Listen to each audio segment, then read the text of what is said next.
Good afternoon, everybody. Please be seated. Routine proceedings. The Honourable Member for Kiwetinoong. Madam Speaker, is there leave of the House to request that the Speaker send a copy of the Reggie Leach private member's resolution that passed unanimously this morning to the Hockey Hall of Fame? Is there leave to send a copy of the Reggie Leach private member's resolution passed unanimously this morning to the Hockey Hall of Fame? Is there leave? Leave has been granted.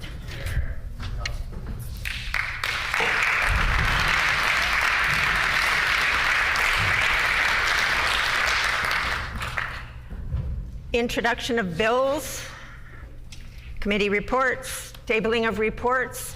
The Honourable Minister of Consumer Protection and Government Services. Thank you, Madam Speaker. On May 23rd, 2023, the member for St. Patel made a statement about STEP student wages not reflecting recent changes to minimum wage.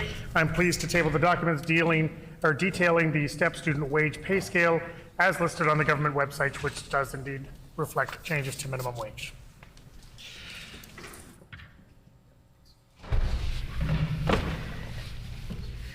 Ministerial statements.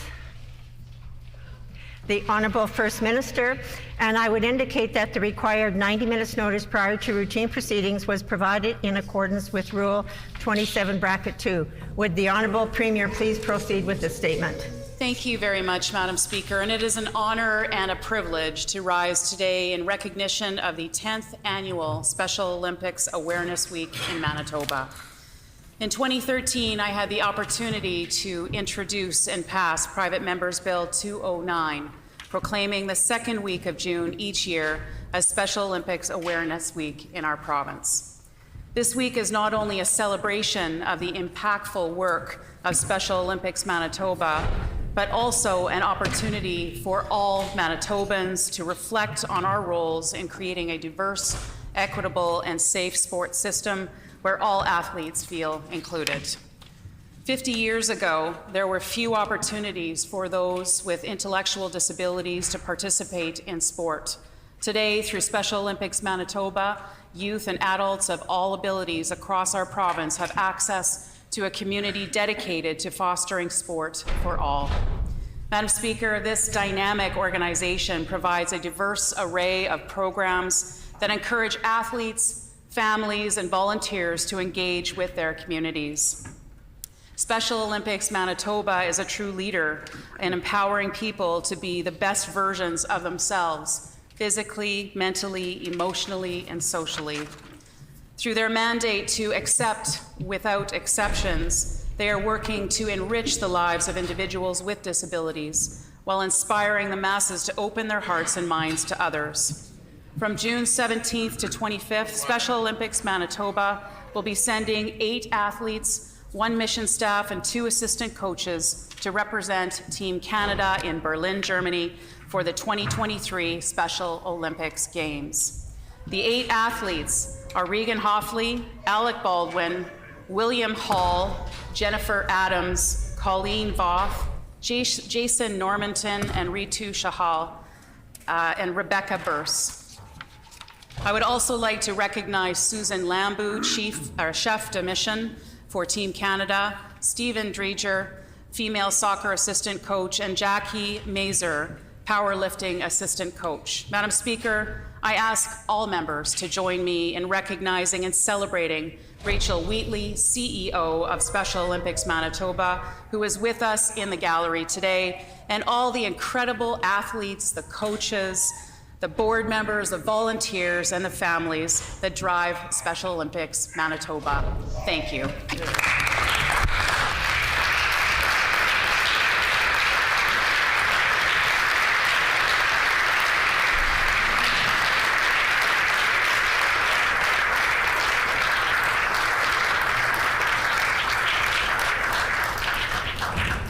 The Honourable Leader of the Official Opposition.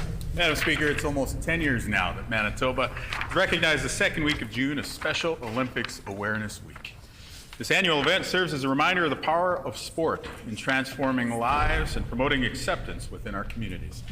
Recognizing the need to raise awareness of the abilities of people with exceptional needs participating in sport, the Special Olympics Manitoba Honorary Board started up a campaign in 2013 Since then, Manitoba has used this week to embrace diversity and promote opportunities for individuals with exceptional needs. Special Olympics Awareness Week serves as a platform to highlight the achievements, abilities, and determination of these truly remarkable Manitoba athletes. It's a time for us to reflect on the values of inclusion, equality, and respect. Special Olympics Awareness Week also allows us to acknowledge the vital role played by the coaches, volunteers, families, friends, and supporters who dedicate their time and efforts to ensure the success of Special Olympics programs in our great province. Their commitment to the athletes and their well-being is amazing, and their dedication inspires us all. Recognizing the abilities and contributions of individuals with exceptional needs is not just something we should do this week, but of course something to be celebrated all year round. Through our collective efforts, we can create a more inclusive and compassionate society that uplifts and empowers everyone. This time, I'd like to acknowledge and celebrate all of the participants, the coaches, those from the organizations that make this possible, and of course the chef de mission that the Premier acknowledged. I encourage all members of this Assembly to join me in celebrating everyone involved with Special Olympics. Let us continue to fight for the rights and inclusion of individuals from all walks of life in our society and cheer on these great athletes.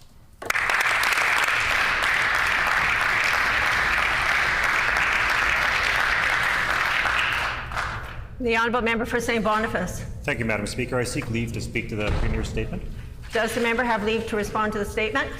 Leave has been granted. The Honourable Member for St. Boniface. Thank you, Madam Speaker. I rise today to recognize Special Olympics Awareness Week in Manitoba, which promotes the awareness of the abilities of people with an intellectual disability participating in sports across the province. The bill to recognize this important week was passed in 2013, 10 years ago, and the occasion is paramount in promoting the importance of inclusive sports and fostering a more inclusive society. The simple idea that everybody gets to play. Special Olympics Manitoba is an incredible organization that provides individuals opportunities to participate in year-round sport training programs and competitive opportunities in 18 official sports, including both summer and winter sports. During Special Olympics Awareness Week, we shine a spotlight on the talents, resilience, and determination of Special Olympic athletes in Manitoba. This is done by offering inclusive sports events, awareness campaigns, community engagements, and educational programs. I am very proud to recognize this week and give kudos to all those involved in providing individuals the chance to participate in physical fitness, demonstrate courage, experience joy, and partake in the sharing skills of friendships in sports. This week gives us the opportunity to acknowledge and express gratitude to the dedicated coaches, volunteers, families, and sponsors who all play a vital role in fostering a supportive environment for Special Olympic athletes. The work you all do does not go unnoticed. Thank you, Special Olympics Manitoba, for being the driving force behind the success and growth of this transformative movement.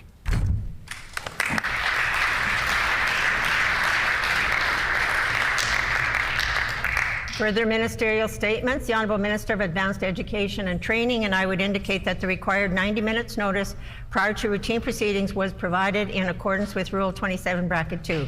Would the Honourable Minister please proceed with her statement? Madam Speaker, from May 24th to the 27th, Winnipeg was host to the 29th Annual Skills Canada National Competition. 550 of the most talented and inspiring students from across Canada competed in an Olympic-style skilled trade and technology competition. They displayed their skills in 45 competitions representing 6 sectors: construction, employment and information technology, manufacturing and engineering, services, and transportation. The theme for this year's competition, adaptability, pushed competitors to overcome unique challenges and promote the skilled trades and technology as rewarding career opportunities. A record-breaking 13,000 Manitoba students attended the competition over the 2-day event to see these skills in action. They even had a special mascot, a red seal.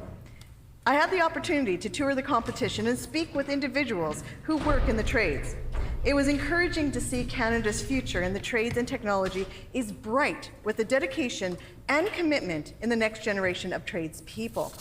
This competition is the largest skilled trades and technology event in Canada, and it was a great success. Manitoba once again punched above its weight, taking home 7 gold, 4 silver, and 9 bronze medals. We have some of the medal winners joining us here today in the gallery. Derek Penner won a gold medal in cabinet making. He also had won the RBC Best of Region Award for receiving the top grade amongst all Manitoba competitors for his work in cabinet making. Tristan Slonowski won a gold medal in IT Network Systems Administration, and Dorian Selly won a silver medal in car painting. Congratulations to all of the apprentices who competed this past week with great perseverance and passion for their trade while representing Manitoba on a national level. Your commitment to excellence contributes to building and developing a highly skilled workforce that will meet industry labor market demands of the future. Thank you very much.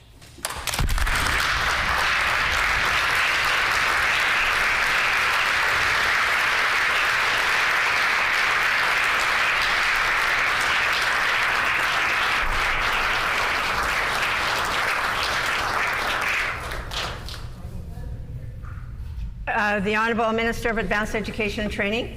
I just asked leave to add all the names of all of the medal winners into Hansard. I would indicate that those names will be added. Oh, sorry. Does the member have leave to add those names into Hansard? Leave has been granted. The Honourable Member for St. Vital. Thank you, Madam Speaker.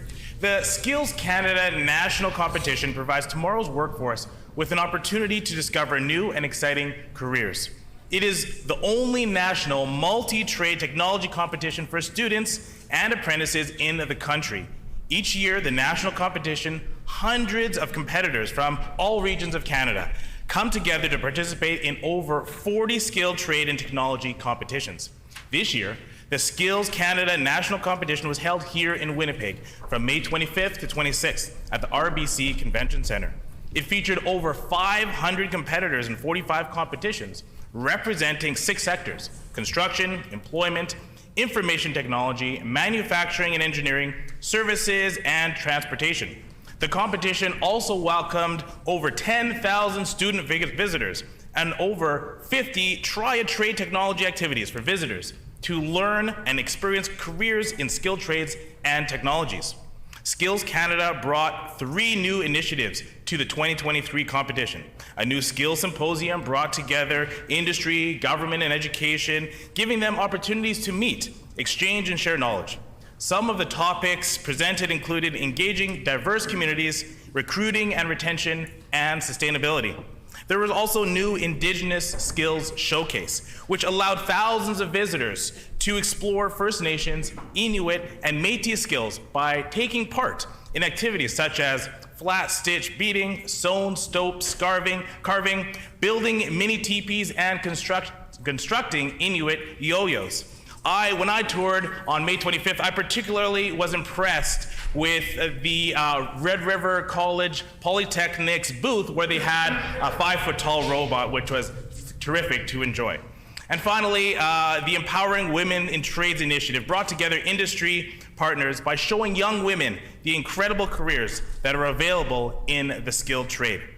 On behalf of the Manitoba NDP, I want to congratulate all the 2023 Skills Canada competitors, especially those who are with us here in the gallery today. Derek, Tristan, and Dorian, we congratulate you on your hard work. We thank you for your involvement, and we thank Skills Canada for their ongoing commitment to strengthening our future workforce. Thank you, Madam Speaker.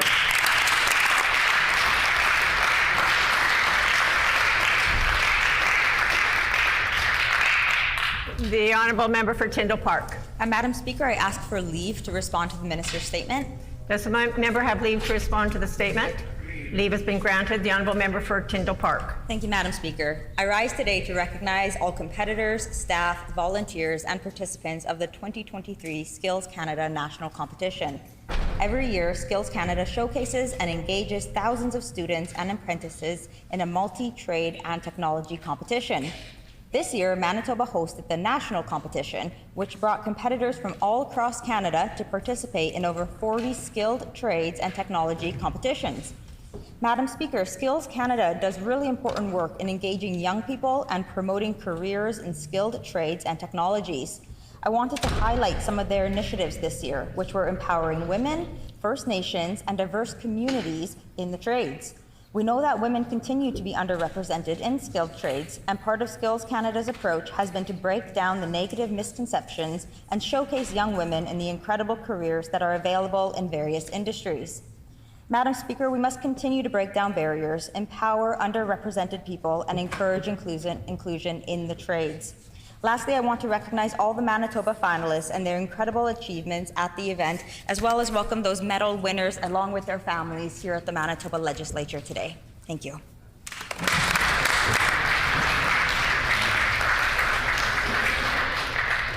Members' statements. The Honourable Minister of Economic Development, Investment and Trade. Madam Speaker, I rise in the House today to honour Dennis Rhetoric, a longtime resident of Red River North, for his outstanding contributions to the East St. Paul community. For Dennis, it has been 25 years serving his community as East St. Paul's emergency coordinator. He and his team has worked on multiple emergency situations. While each emergency is a learning experience, nothing compared to the global COVID-19 pandemic. He and his team weaved their way through changing health regulations, having to close facilities, and help keep municipal employees safe and healthy. For Dennis and his colleagues, it was extremely challenging. To quote Dennis, the biggest issue with the pandemic was there was no playbook. As this was new to everyone, we did not have anything to refer to, what worked, what didn't, etc. As things have now started to return to normal, Dennis's responsibility as well has returned to his emergency coordinator. Mr. Rhetoric is required to have municipal emergency plan in place that includes manuals of prevention and mitigation efforts, which he recommends before council for their approval. Every fourth year, they must conduct a full-scale exercise where they deploy resources. The last exercise was done in coordination with the River East Transcona School Division. A total of 238 students were evacuated from Robert Andrews School and bused to the RM's evacuation center at Eastview Community Church.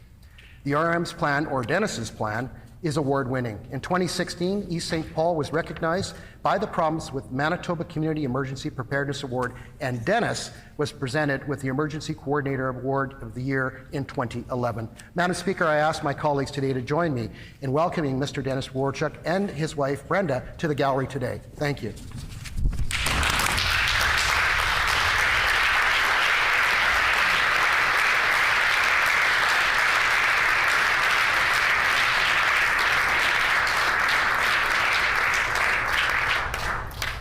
The Honourable Member for Wolseley. I welcome guests from Pride Winnipeg into the Legislature this morning. Winnipeg's Pride Parade started when activists took to the street to celebrate the 1987 inclusion of sexual orientation in the Human Rights Code. In the 36 years since, Pride Winnipeg has grown as an organization, becoming more inclusive over time and more responsive to community needs. The organization holds the values of diversity, inclusivity, safe spaces, accessibility, and sustainability. Their vision is to create an annual festival that reflects these values, advocates for equality, and celebrates our gender, sexual, and relationship diverse communities. Each year, Pride Winnipeg organizes 5 events that mark the beginning and end of Pride celebrations: the flag raising at City Hall, a vigil for those we've lost, a rally on the steps of the Legislature, a 2-day festival, and the spectacular Pride Parade. These official events are rounded out by dozens of community organized events. Today, board members and hundreds of volunteers donate 50,000 hours annually to bring Pride Winnipeg to life. Pride Winnipeg has also helped to spark parades throughout the province and have mentored local advocates in Flin Flon, Brandon, Steinbach, Altona, Pembina Valley, Portage la Prairie, and Thompson. Some who took to the streets of that first Pride March wore paper bags on their heads for safety or fear of job loss. I'm appalled and angry that 36 years later, human rights are still threatened for many in our 2S LGBTQ+ communities. But despite these very real threats, the leadership of Pride Winnipeg and the strength of our community ensures that in 2023, we will wear our rainbows and we will walk, dance, roll, sashay in the streets with pride and determination to make our city safer and joyously inclusive for all. Colleagues in the Legislature, please join me in thanking Pride Winnipeg for their enormous contributions to inclusion and culture in this province.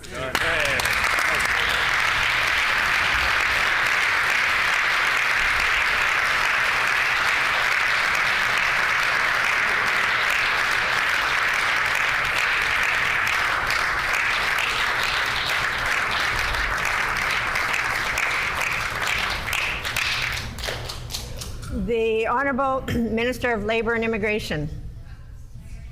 Oh, sorry, the Honorable Member for Wolseley. I ask for leave to include the names of my guests in Hansard. The member does not need leave to include those names, But everyone asks anyway. but they will be included. The Honorable Minister of Labour and Immigration. Thank you, Madam Speaker. As the MLA for Waverley and someone who was born and raised in Manitoba and of Filipino descent, I am very proud of the fact that last year, the Filipino Heritage Month Act received royal assent in Manitoba declaring the month of June as Filipino Heritage Month. Did you know that it was in the late 1950s when the first recorded Filipino immigrants in Canada arrived in Manitoba? Mostly nurses, doctors, teachers, and other professionals were part of this first wave of Filipino immigrants. Between the late 1960s and the 70s, the second wave of Filipinos would consist of workers employed in the garment industry. My father was one of them. Many more waves of immigration from the Philippines would come decade after decade and continues to because of the welcoming province Manitoba is known for. Since then, the Filipino Canadian community in Manitoba has grown to nearly 100,000, the largest per capita Filipino population of any province in Canada, with many standing not only in urban centers such as Winnipeg, but also in rural regional communities such as Steinbach, Swan River, Brandon, and Nipawak, to name a few. Manitoba has provided new Canadians from the Philippines an opportunity to live, work, and grow in our great province.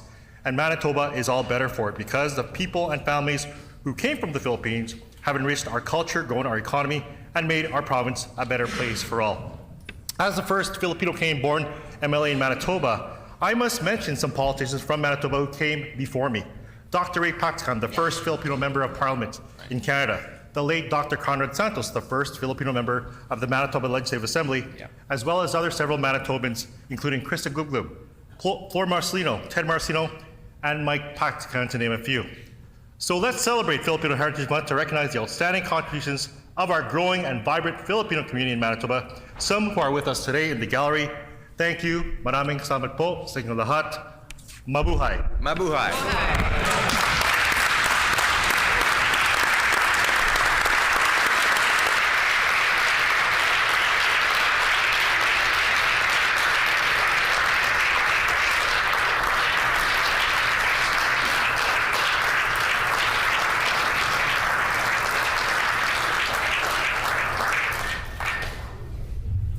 The Honourable Member for Burroughs.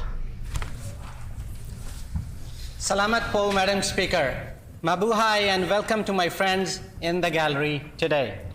Madam Speaker, have you ever seen a combination of a brown and a turban? It's rare and important.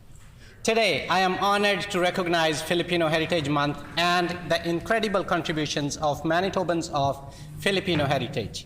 Every June, we celebrate Filipino Heritage Month, an important time to recognize and highlight the many contributions Filipino Manitobans make in our province.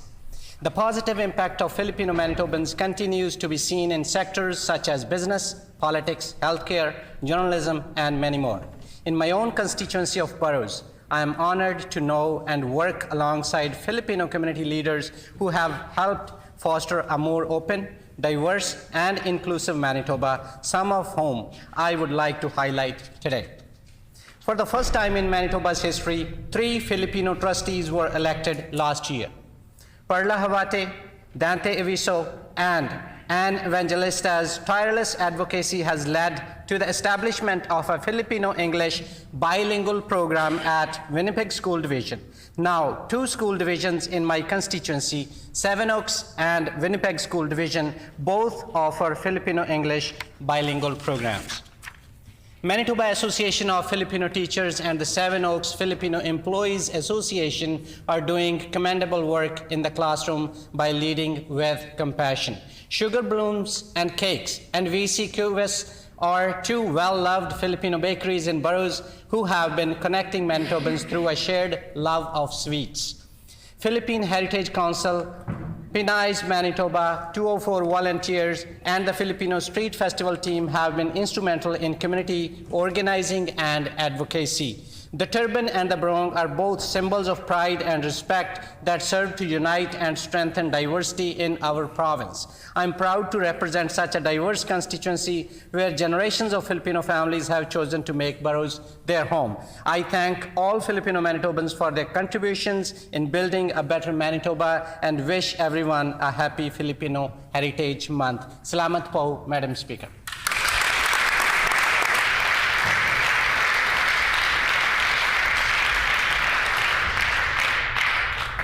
The Honourable Member for Tyndall Park. Thank you, Madam Speaker. I'm so honored to serve the constituents of Tyndall Park, and I will continue to work hard and do everything I can for our community. Now, this will not be my last member statement, but as we rise for the summer, I want to use this as an opportunity to share some thank yous. First and foremost, I want to express a special thank you to our education and outreach services, our planning and program coordinator analysts, LBIS, security, Ledge Council, our HR department, members allowance, and structural and cleaning staff. This place would not function without all of you. Furthermore, Madam Speaker, I want to thank those who work for Hansard and translation and apologize as I know we get too loud sometimes. I want to thank our clerks, our pages, and you, Madam Speaker. I truly appreciate the efforts and patience in walking us through the daily procedures. Madam Speaker, I want to thank our caucus staff, Colin, Shandy, Colleen, and Justin. And I'd personally like to extend a big thank you to all departmental staff. I know my office tends to send a lot of letters, and I've followed up probably too many times on some cases, but it means so much to me to have your assistance in helping my constituents. Madam Speaker, I want to wish everyone well this summer. I know the member for Borderland just had a baby. He's catching up to the member from Radisson there. The member for Point Douglas is about to become a grandma. Babaka, who happens to be the daughter of the member from the Maples and a page here at the legislature, is turning 18. Tim, one of our clerks, is getting married in July. And I know the member from Steinbach is going to ask, in 23 days, I'm getting married, Madam Speaker.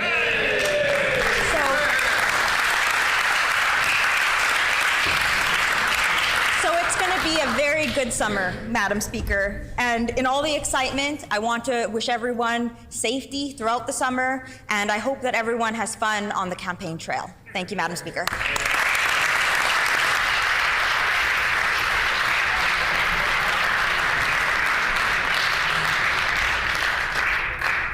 And now we have some guests that I would like to introduce to you. Seated in the public gallery from Rossburn Collegiate, we have 25 grade 11 and 12 students under the direction of Julia Johnston, and this group is located in the constituency of the Honourable Member for Swan River. We welcome you here.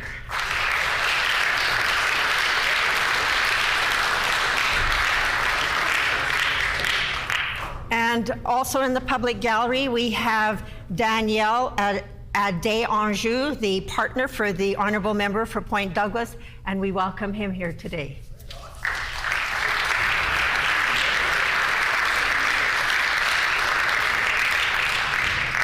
Also in the public gallery, we have Mr. Reynold Reyes and Mrs. Letitia Reyes, parents of the Honourable Member for the Honourable Minister of Immigration, and Cynthia Reyes and Reina Reyes, wife and daughter of the Honourable Minister of Labour and Immigration.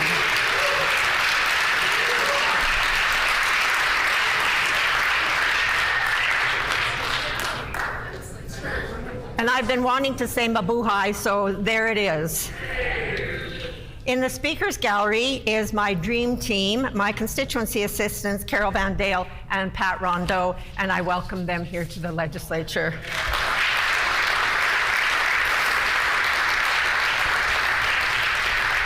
And as is our custom, it is time to say goodbye to 3 more pages.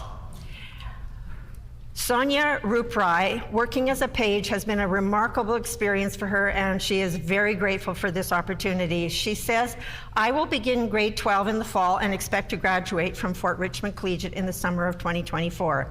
It was a pleasure to meet all of you and witness firsthand all the hard work and dedication each and every one of you commits to your duties. I will be leaving here today with a wealth of knowledge and an unparalleled experience I will always treasure. Thank you for making this such a memorable experience.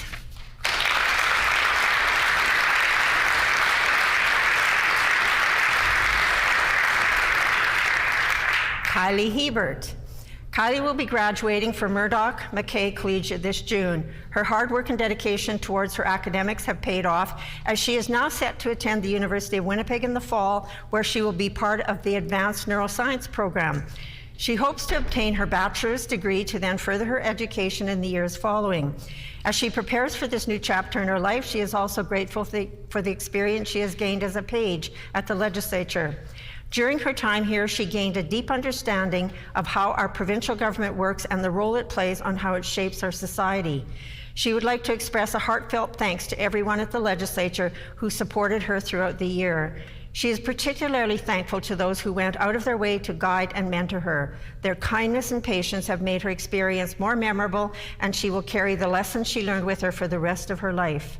She is confident that in the future she will be able to make meaningful contributions to society while having a positive impact on others' lives. She hopes to see all of you soon, and joining her are her parents, Kim and Tyson Hebert.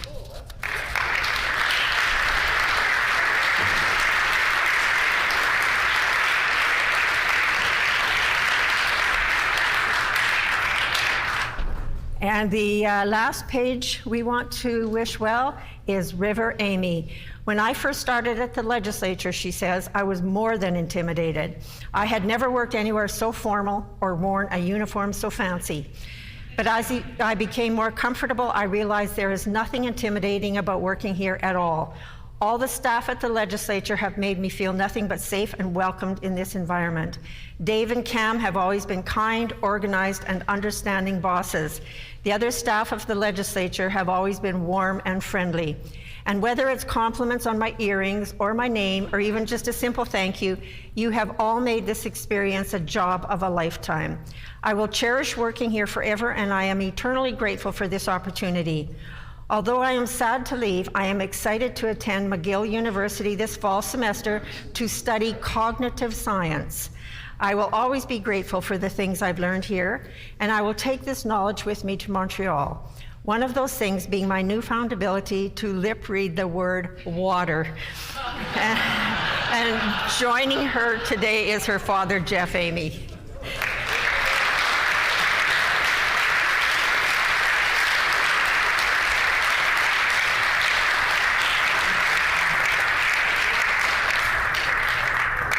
We learn something new from our pages every year. And on behalf of all of us in the Assembly, I just want to wish our pages the very best in the future, and thank you for your amazing service to us over the past year. You really are part of an important team that can allow us to do our work here in the Chamber. So thank you and the best of luck.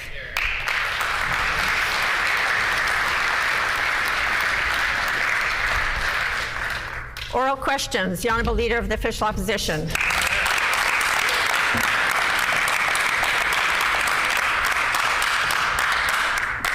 On this last sitting day of the 42nd Legislature, I wanted to begin by thanking you, Madam Speaker.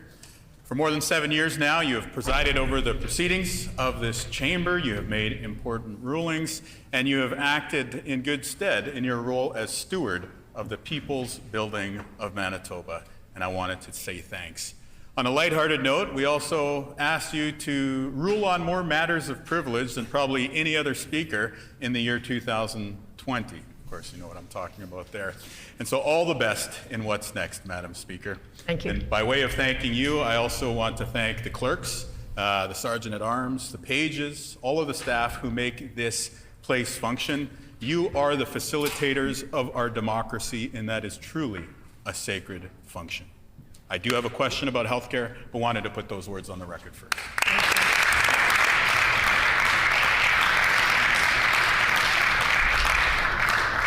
The Honourable First Minister. Thank you very much, Madam Speaker. And I too want to thank you for what you have done representing your constituents and certainly representing Manitobans and being our speaker here in the Legislature for the last 7+ years, Madam Speaker. And thank you for everything that you have done.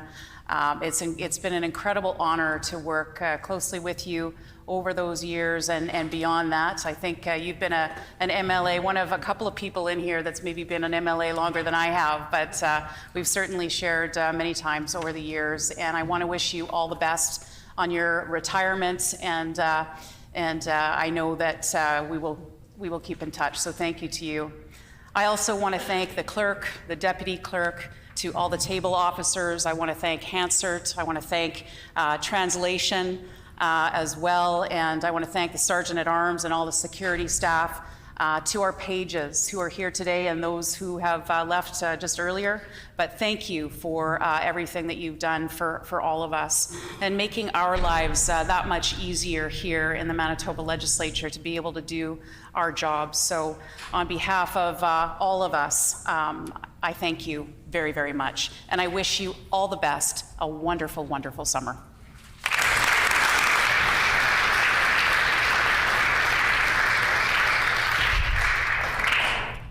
The Honourable Leader of the Official Opposition, and I'm wondering if we can keep that same tone throughout question period. Okay, I had to try. The Honourable Leader of the Official Opposition on a supplementary question. So what have we learned this session? Well, we've learned that healthcare is in crisis in Manitoba. Doctors at the Grace Hospital have been very clear, and I quote, "The situation has become so severe that some of our section members no longer feel comfortable working at the Grace Hospital, recognizing the lack of patient safety which occurs after hours in that building." End quote. We've learned that the Premier hit a report that over half of frontline workers are thinking of quitting, and that her Minister of Health didn't even bother to read it. Tenuous claim at best. That's the legacy of this Premier and this PC government. Will the Premier tell the House why our government has caused so much damage to our healthcare system?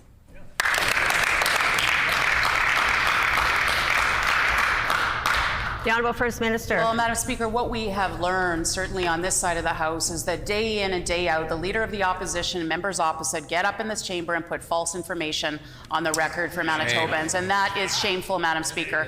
We will continue to go out, Madam Speaker, and we will let Manitobans know what the facts are, Madam Speaker. The facts are we're making record investments in our healthcare system, almost $8 billion this year, Madam Speaker, a 9.2% increase over last year, $668 million more. We will continue to make those significant investments in our healthcare system for Manitobans.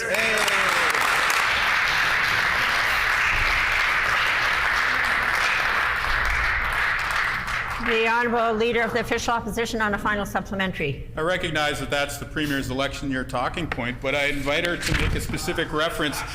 Was the statement from the Grace doctors not a fact? Yeah. Was the fact that the report was commissioned not a fact? Yeah. Was the Health Minister's claim that she had not read the report not a fact?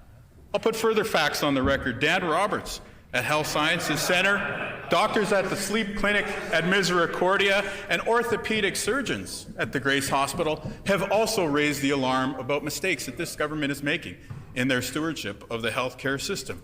We have also tabled research that proves there are 300 fewer nurses working at the bedside in Winnipeg, that there are 87 fewer paramedics working in rural Manitoba. These are all facts. Why has the Premier caused so much damage to our healthcare system in Manitoba? The Honourable First Minister. Well, Madam Speaker, once again, more false accusations and information put on the record in the chamber, Madam Speaker. But here are the facts. In our Health Human Resource Action Plan, we've invested more than $200 million. We're pleased to announce and have Dr. Peter McDonald and the task force go out the other day and announce that we are over halfway there, Madam Speaker. We are well over 1,000 new healthcare workers in the province of Manitoba. Madam Speaker, we know there's more work to be done, and we'll continue to get it done on behalf of Manitobans.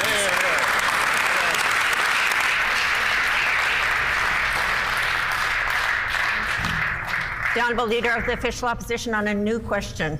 A tacit admission from the Premier that everything I asserted is fact. We see that on the last day. That's true. We see that on the last day of this legislative sitting, that much like the first day of her time in office, there is another strike. The Manitoba Association of Healthcare Professionals has now announced that their members will hit the picket lines on June 15th. To cut through the rhetoric of this government, one thing is clear. It has been deeply irresponsible of this Premier to let the MAHCP situation get this bad. We are talking about rural paramedics, people who run tests and diagnostics in hospital, people who deliver mental health services in the community who are now going to hit the picket lines on June 15th. Why has the Premier forced thousands of frontline healthcare professionals to strike?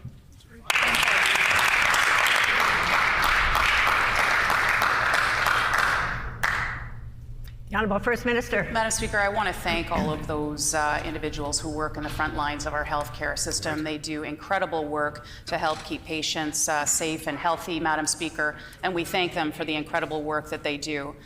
Speaking of irresponsible, Madam Speaker, what is irresponsible is to get involved in the collective bargaining process that is taking place. Right now, Madam Speaker, this is in active mediation, Madam Speaker, and I know that they're working towards a resolution. We need to allow that process to take place. It would be irresponsible to intervene in that process like the Leader of the Opposition is suggesting. Hear, hear.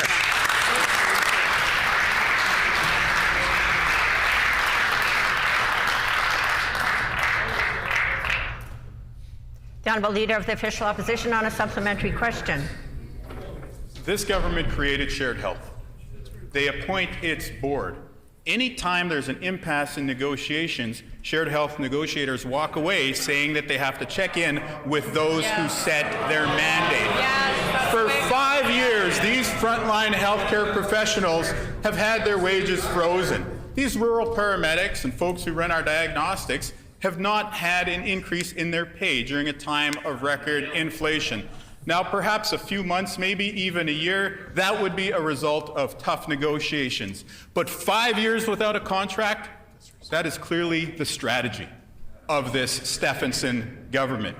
Why has the Premier disrespected Manitoba allied healthcare professionals for more than half a decade? Yeah, good question.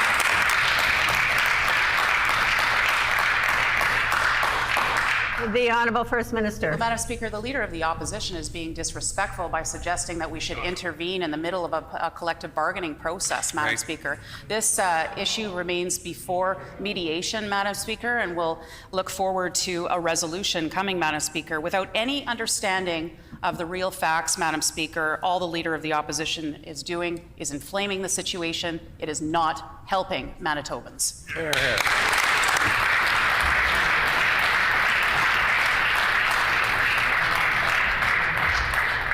The Honourable Leader of the Official Opposition on a final supplementary. The only thing that isn't helping is the Premier sticking to talking points in the face of the reality of the situation. At any point, she could bring this situation to resolution by handing Shared Health a mandate that would actually meet the needs of these rural paramedics, of these frontline diagnostic professionals, of these people who deliver mental health services in our communities. The Premier has refused to take action here, and now it's people who live in rural Manitoba who are waiting longer than ever. It's people who are going to hospitals trying to get tests run who are waiting longer. It is people in the community trying to access mental health services who are waiting. Again, the PCs have created this situation through a deliberate set of policy decisions, and now we're at an unprecedented situation where 7,000 healthcare professionals, on the backs of whom our healthcare system runs, are announcing a strike. When the strike happens on June 15th, it will be a symbolic exclamation point on the failures of this PC government when it comes to healthcare. Why has the Premier failed Manitobans so badly when it comes to health? Yeah.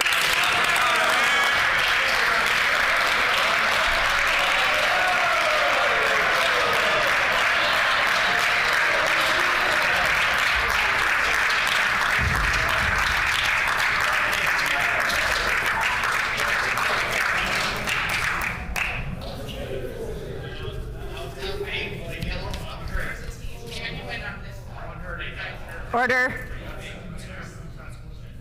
Order.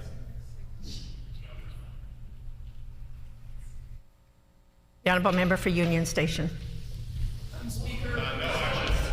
Oh, sorry. Oh, pardon me. The Honourable First Minister. Madam Speaker, if the Leader of the Opposition truly cared about getting a resolution to this matter, he wouldn't be suggesting that we should intervene in the process, Madam Speaker. This issue remains under mediation, Madam Speaker. We need to allow that process to go through, Madam Speaker. All the Leader of the Opposition is doing is inflaming the situation. This is not helpful to Manitobans. We will stand up for Manitobans each and every day in our great province, Madam Speaker.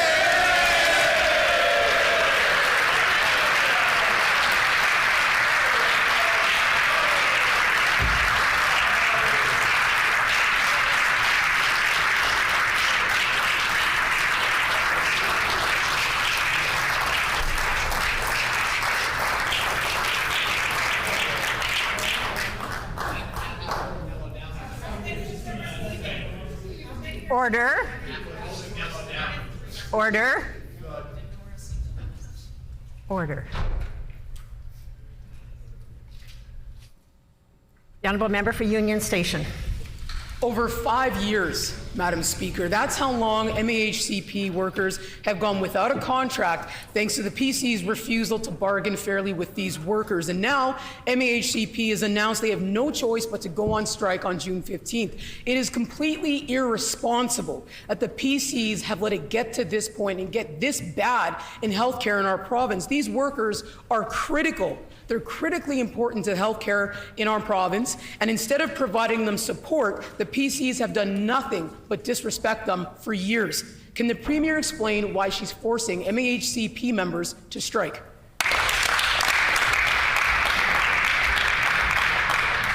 The Honourable Minister for Consumer Protection and Government Services. Well, Madam Speaker, I will begin with a point of agreement with the member opposite. I will say that I agree that these members are critical to the delivery of health care, and we certainly value their service, and we want to ensure that they get a fair deal. That's why we're encouraging them to stay at the negotiating table.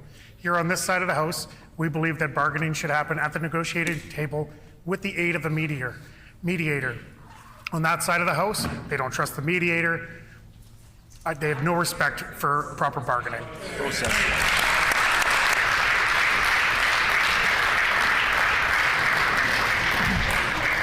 The honourable member for Union Station on a supplementary question.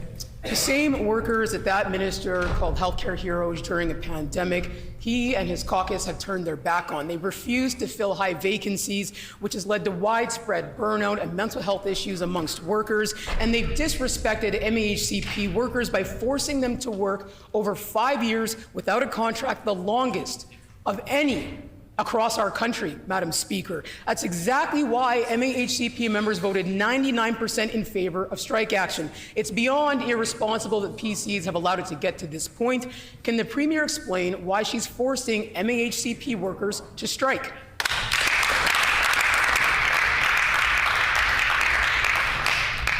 The Honourable Minister for Consumer Protection and Government Services. Madam Speaker, I make it very clear to that member that what we need to have here is negotiations, bargaining, aided by a mediator, intensive bargaining, and a commitment from both the union and the employer to work out a fair deal. That's how this will be resolved, not on the table of the legislature.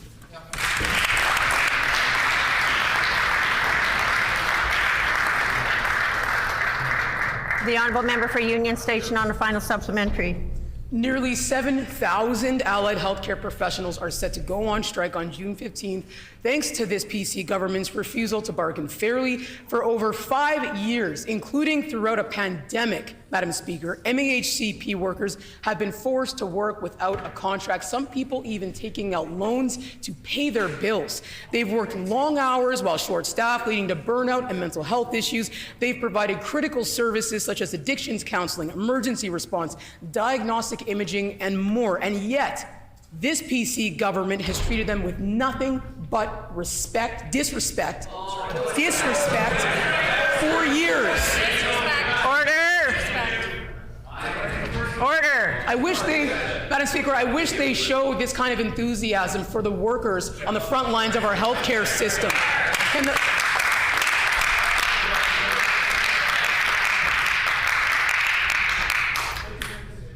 The member's time had expired. The Honourable Minister for Consumer Protection and Government Services.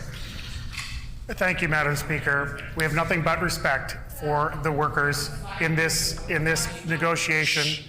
We value their contribution to our healthcare system. We want it to continue.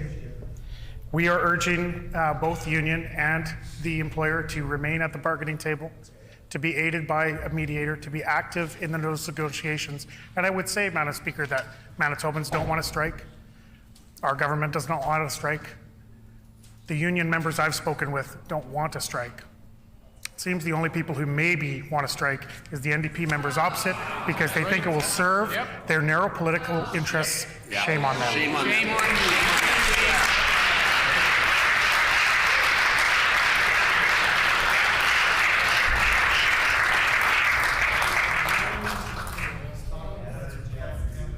Order. Thanks for coming in today, Mark.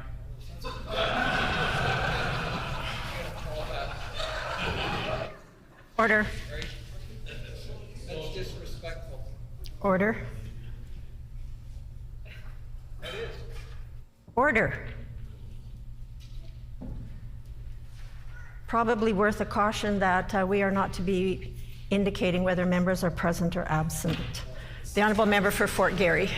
Thank you, Madam Speaker. 5 years, no contract for MAHCP. It's hard to imagine that that's a sign of respect from this government. And after 5 years of frozen wages from this PC government, MAHCP has issued the strike deadline for June 15. This after 99% of allied health workers voted in favor of that mandate. And if the strike takes place, it would be due to the complete and total failure of this Premier and this government. Manitobans need allied health workers, and allied health workers need a fair deal. Why is the Premier forcing them to go on strike?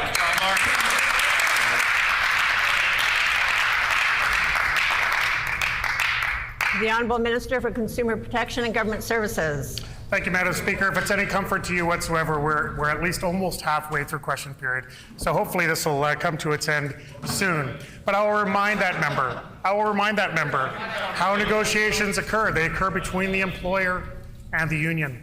They occur, in this case, with the aid of a mediator. I would ask that member, do you trust the mediator? Do you expect that mediator to be able to negotiate a fair deal or not?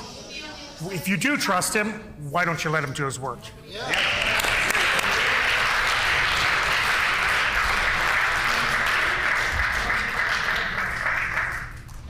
The Honourable Member for Fort Garry on a supplementary question. Madam Speaker, this government hasn't met a Manitoban they couldn't pick a fight with. And the problem with that is our healthcare suffers. MHACP President Jason Linkletter says that a strike is a last resort. But, and I quote, at this point we feel like we have no other option. They have no other option because this government has refused to bargain fairly with them for the past 5 years. The Premier has refused to give them a new contract, failed to fill high vacancies, forced them to work long hours while short-staffed, leading to burnout and mental health issues. Unacceptable. Will the Premier explain to allied health workers why she's forcing them to go on strike?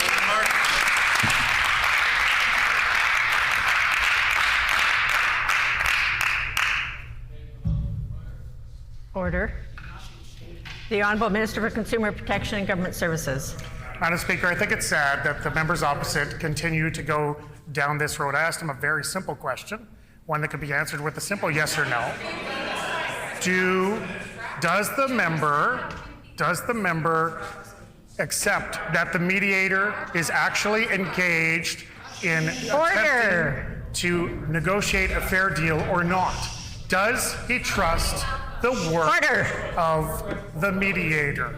Does he believe that negotiations should be taking place at the bargaining table with the aid of the mediator? Does he believe that or not? Yes.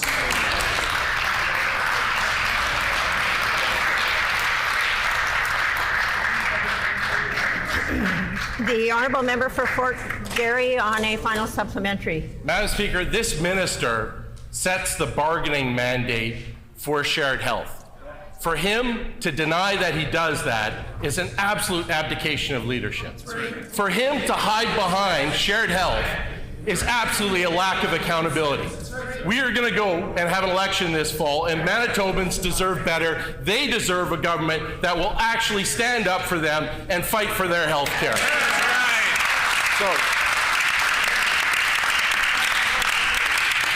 Workers are burnt out, they're struggling with mental health challenges, and this Premier has given them nothing but disrespect. On this side of the House, we respect allied healthcare workers, and we believe in caring for those who care for us. Why has this Premier forced nearly 7,000 allied healthcare workers to go on strike?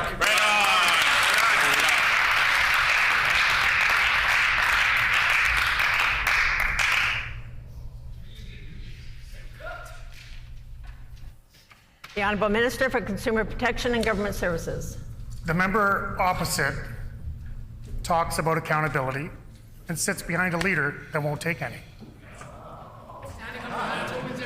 The member opposite talks about hiding things, but the only things I think that we can remember has been hidden are the advertisements that he has on his website, advertising that maybe the age of consent is somehow negotiable, or maybe drinking and driving isn't actually a crime, or maybe he can help sexual assault criminals have a reduced sentence. That's what that member now likes to hide.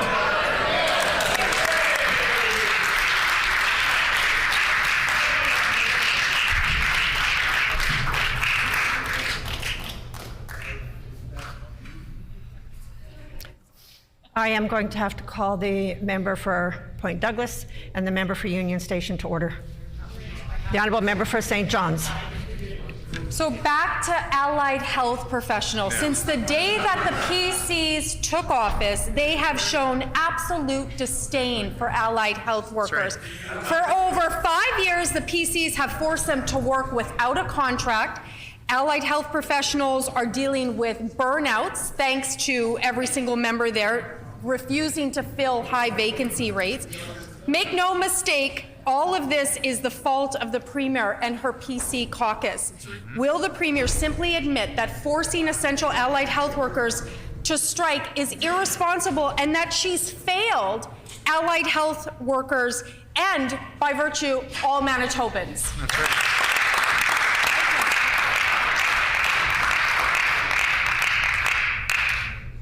The Honourable Minister for Consumer Protection and Government Services. Madam Speaker, I think I'm forced to assume that the member opposite didn't hear my previous responses. That's probably because she was constantly heckling me, as were her neighbors. She sits on that side of the House talking about accountability, talking about standing up for women when she does that.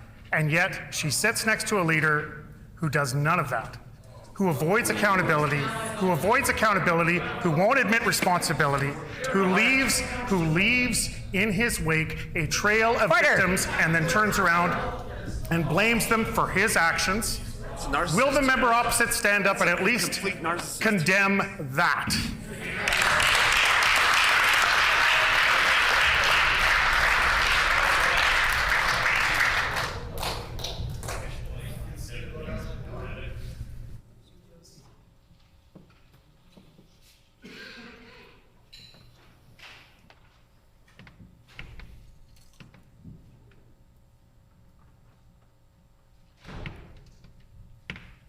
The Honourable Member for St. John's on a supplementary question. Again, Madam Speaker, the PCs make it clear that they actually don't respect allied health workers. They called allied health professionals, including rural paramedics, lab techs, and diagnostic imaging techs, heroes during the pandemic, yet they've refused to bargain fairly for over 5 years now. And allied health now has no choice but to strike.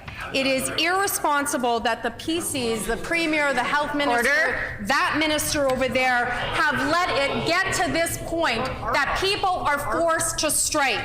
Can the Premier explain why she is forcing allied health workers to strike?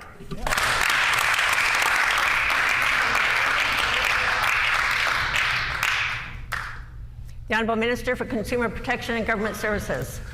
Madam Speaker, let's just look at the facts. Let's look at the history. In terms of healthcare negotiations within this province, We got a deal done with Doctors Manitoba. We got a deal done with Manitoba Nurses Union. We have deals done with 85% of healthcare workers. That's right. That's correct. Those deals all included retroactive pay. Those deals all included compound increases. Those deals were obtained through negotiation, through mediation, or arbitration. They were not reached on the floor of this legislature. What happens on the floor of this legislature is not negotiation. What's happening now is the member opposite putting her own narrow political interests ahead of the interests of Manitobans.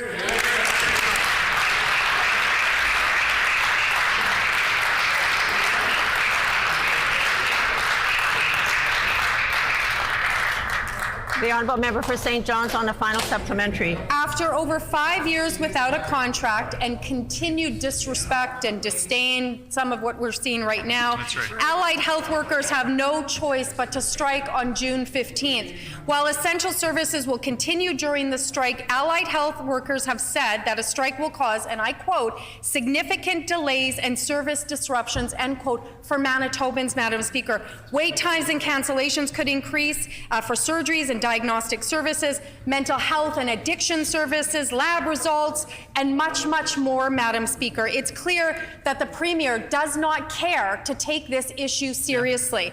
Can the Premier explain why she has failed and failed and failed to bargain fairly with allied health professionals and why they're forced to strike? Yeah.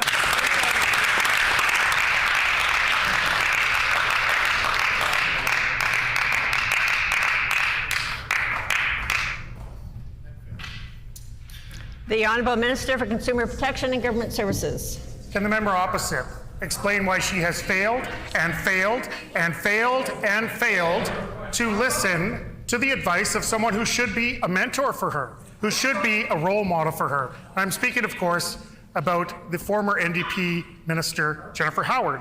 When Jennifer Howard was asked this type of questioning, what did she have to say? She said that this kind of questioning, the kind of questioning being put forward by the member for St. John's, by her leader, and by all the members opposite, she said that you wouldn't want to see, you wouldn't want to, or sorry, that kind of questioning, I should say, that kind of questioning is taking political advantage of the situation. It's clear, Madam Speaker, government does not The member's time has expired.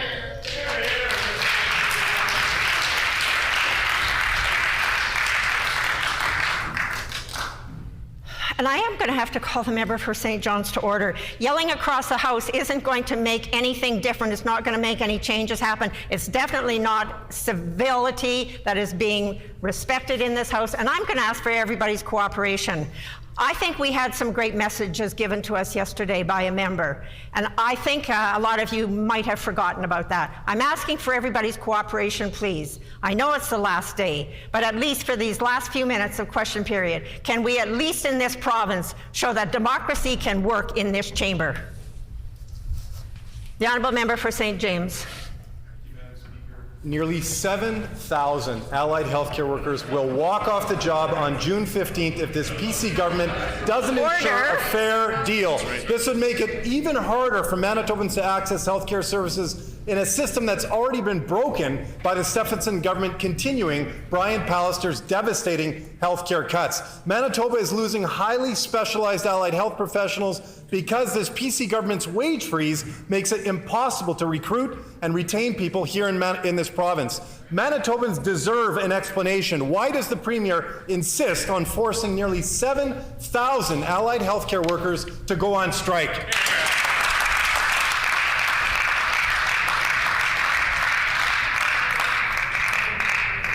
The Honourable Minister for Consumer Protection and Government Services. I suppose I should be not surprised that the member for St. John disrespects the opinion of Jennifer Howard, just like she disrespects your leadership, Madam Speaker, just like she disrespects our entire PC caucus, and frankly, just like she disrespects the Liberal caucus and more than half of her own caucus. But what I would say to the future leader of the NDP is, you can learn. You can learn from former Minister Jennifer Howard. Spend some time, maybe give her a call. I hope you have her number, and see what she has to say about the line of questioning that you're doing here.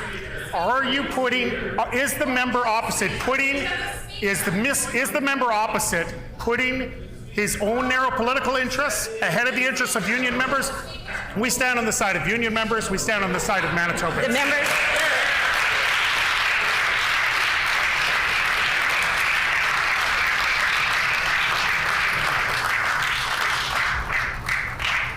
The member's time had expired, and I would ask the member that in responding to any further questions, that he direct his answers through the chair. The honourable member for St. James on a supplementary question. Thank you, Madam Speaker. 5 years without a contract is unacceptable, period. It's the longest time without a contract for any healthcare sector in Canada ever. While this PC government has frozen allied healthcare wages for the past 5 years, the cost of living has gone up 20%. Allied healthcare workers have set a strike deadline of June 15th because they're tired of being disrespected by this Premier and her PC government. These are our essential frontline healthcare workers. It's time they had a government who cares for them like they care for us. Why is the Premier forcing nearly 7,000 allied healthcare workers to go on strike?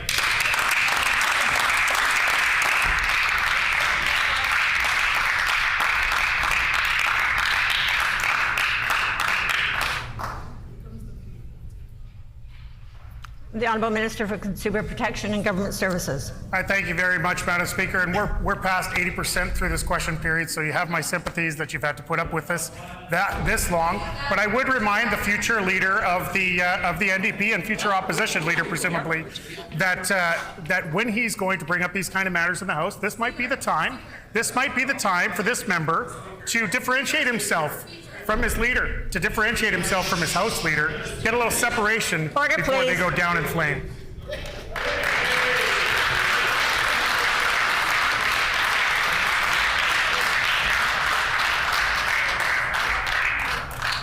I've reminded the member, and I will remind him one more time, that in answering any questions, please direct your answers through the chair. The honourable member for St. James on a final supplementary. Thank you, Madam Speaker.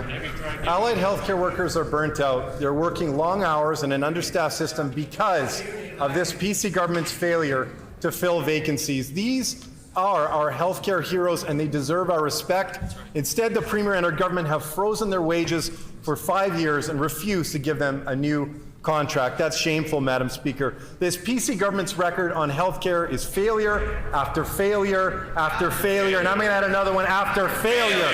And Manitobans are the ones, unfortunately, paying the price for that litany of failure. Will the Premier apologize for the damage she's done and prevent the strike by giving allied healthcare workers a fair deal?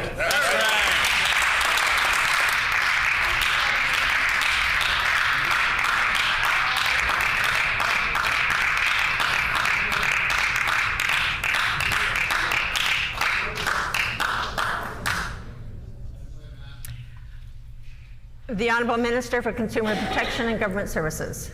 I thank you very much, Madam Speaker, and I would just remind that member where negotiations are taking place right now, where they should be taking place. I hope the union hasn't backed away. Shared health is at the table. The mediator is at the table. The union should be at that table too. They should be in active mediation, intense mediation. That is how you get a deal done. You don't get it done on the floor of this legislature.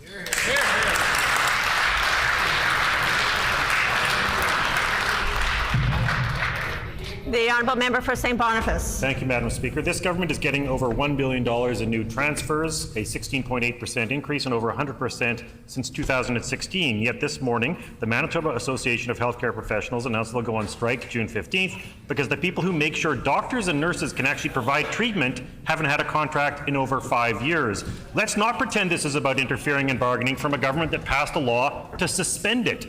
It's about every patient in Manitoba sitting waiting in pain and fear and uncertainty, who is going to have to wait even longer for tests and surgery they need and can't get. This is a healthcare crisis created by this government that it can afford to resolve.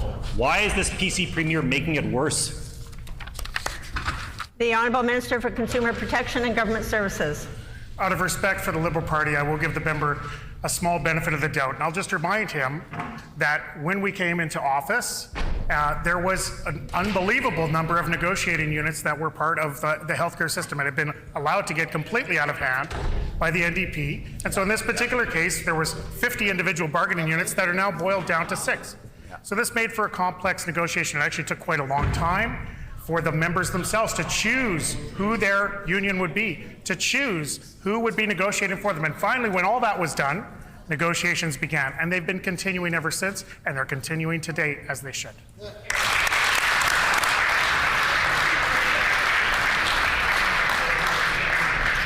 The honourable member for St. Boniface on a supplementary question. Thank you, Madam Speaker. That's not the only area where Manitobans are facing impossible and dangerous waits getting access to basic help. As this article I table shows, there are hundreds of women who are homeless in Winnipeg, more than in the past, and there's nowhere safe for them to go. We also know wait times and access to addictions treatments are failing Manitobans, as folks are having to wait months for an appointment. Despite years of tragedies and crises where women and girls who are vulnerable are preyed on, no provincial government has ever seen fit to fund emergency overnight shelters for women. What is this government going to do to step up now to provide emergency overnight shelter for women? Because it sure wasn't in the budget. The Honourable Minister of Families.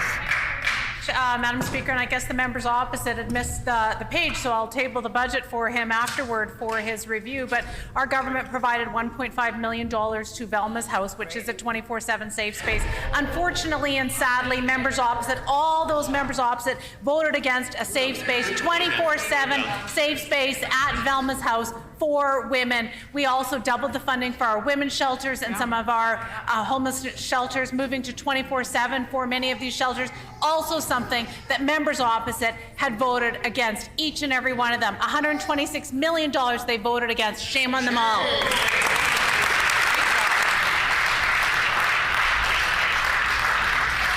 The honourable member for Tyndall Park. Thank you, Madam Speaker. Many of my constituents utilize the Seven Oaks Hospital, and as an MLA, I believe it's important that we know what is happening in our hospitals. So about a month ago, I requested a tour of the Seven Oaks Hospital, and I was recently told that I would require the permission of the Minister of Health's office in order to proceed.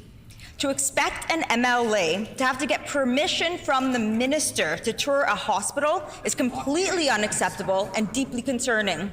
Madam Speaker, I will not be asking for permission from the Minister of Health, nor should I have to. So my question is, does she truly believe MLAs are required to have her permission in order to tour hospitals in Manitoba? The Honourable Minister of Health. Madam Speaker, I want to thank all health professionals for their dedication and their commitment to providing care to Manitobans, many of them under a lot of pressure during the pandemic, Madam Speaker. And I want all of those individuals to know, regardless of which region they live and work in, that our government is committed to ensuring they have all the supports and resources they need to do their job. As this is our last day in the House, I want to thank you and everyone here for the great work that you do. Thank once again our healthcare heroes for their commitment and their dedication to providing care to Manitobans. Hear, hear.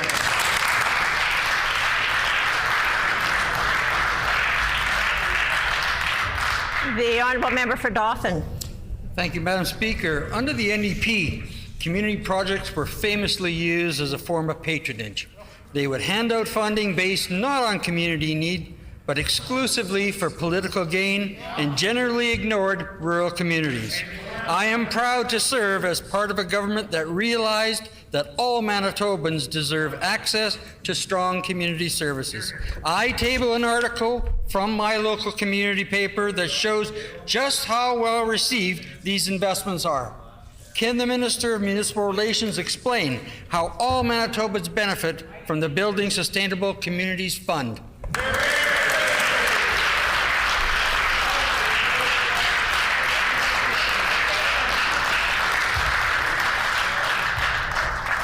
The Honourable Minister of Municipal Relations. Thank you, Madam Speaker. I want to thank the member from Dauphin for that great on the last day of session. And he couldn't be more right. One of the greatest opportunities and honors it is to administer the Building Sustainable Communities Grant Program. Watching people right across this province serve in their communities, work hard for the communities, and deliver results for their neighborhoods. And that's why, Madam Speaker, I believe that those folks, those Manitobans, are so fortunate that the NDP and the member from St. John's are not in charge of that program. We know that they would prefer their own constituents over the greater good of our province, Madam Speaker. If it was up to the NDP, we know that Linden Meadow School would not have received funding for their inclusive community play structure. Madam Speaker, on this side of the House, we fund communities and municipalities. They force their amalgamations.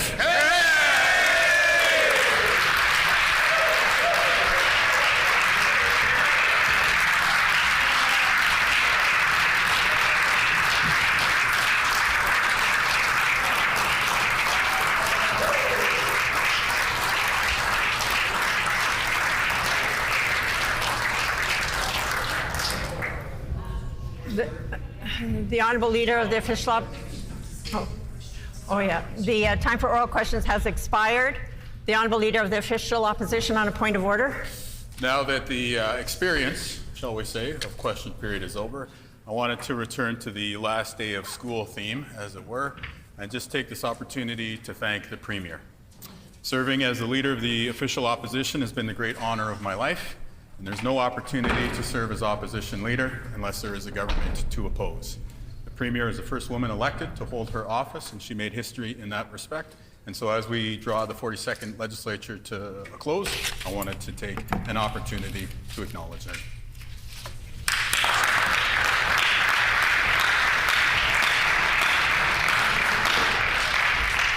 The Honourable First Minister. Thank you very much, Madam Speaker. And it's always nice to end on a good, positive note. So I thank the Leader of the Opposition for that. It sets the tone, I think, as we move into a wonderful summer, as we're going to be out on the campaign trail. And I want to wish everyone a very happy summer. And we look forward, Madam Speaker, and I certainly look forward to coming back after in the fall, Madam Speaker, after we get a renewed mandate of 4 more years.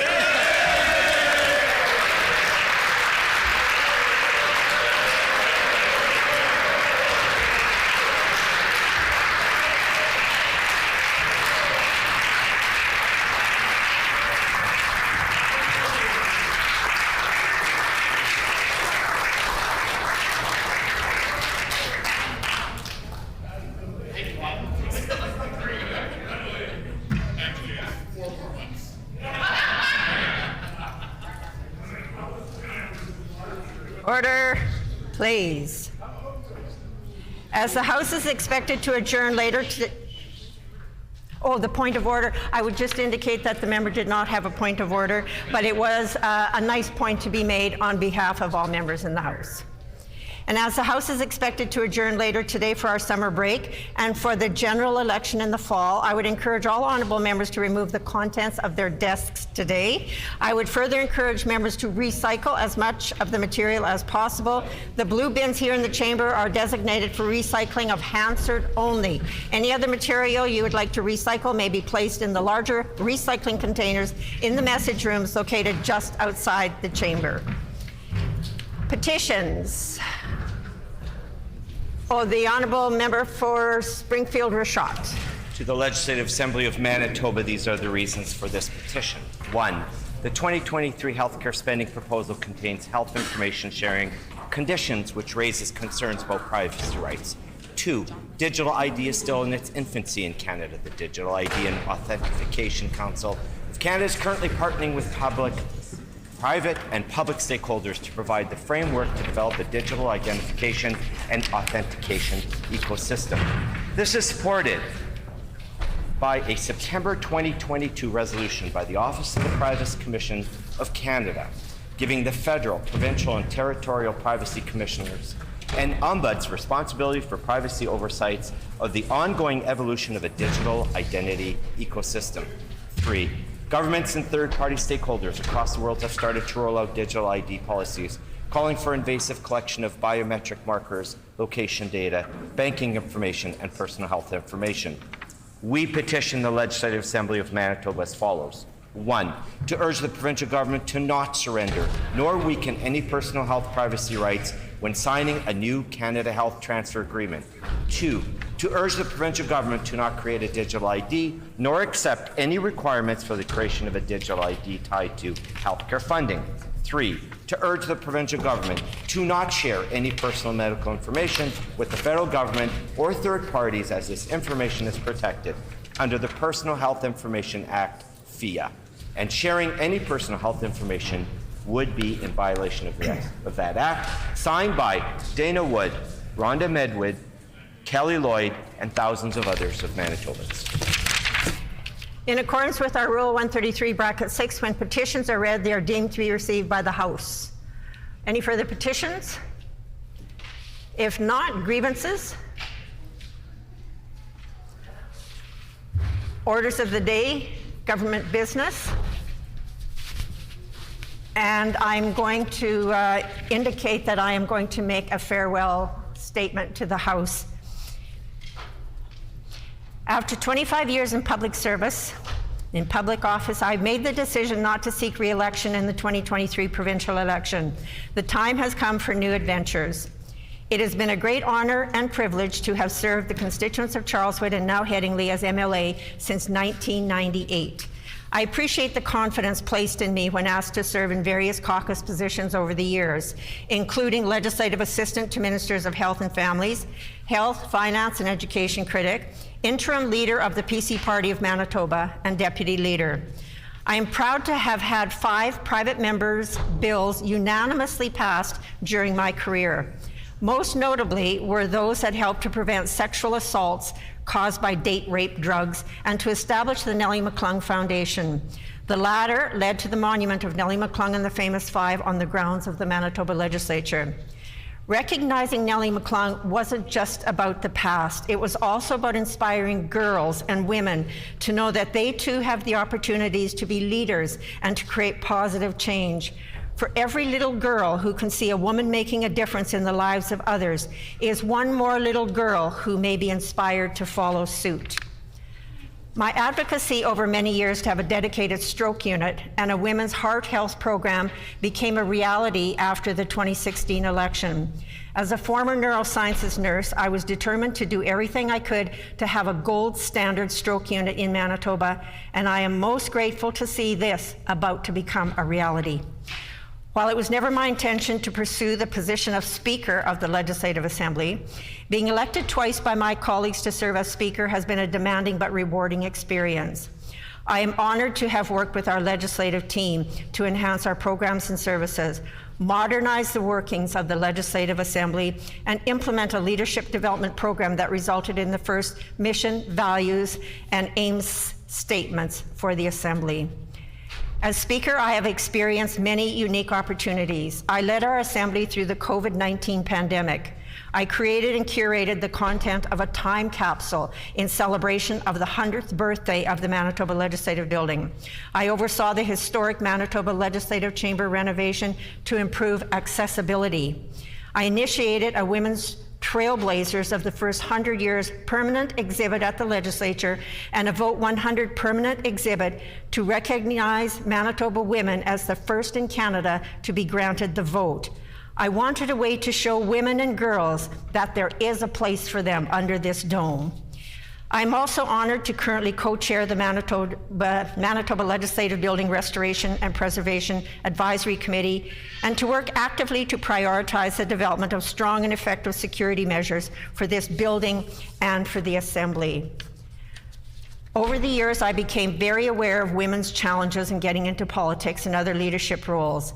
I developed a deep commitment to addressing this deficit through my provincial, national, and international positions with the Commonwealth Women Parliamentarians and the Commonwealth Parliamentary Association. It culminated in my appointment as president of CWP International last year.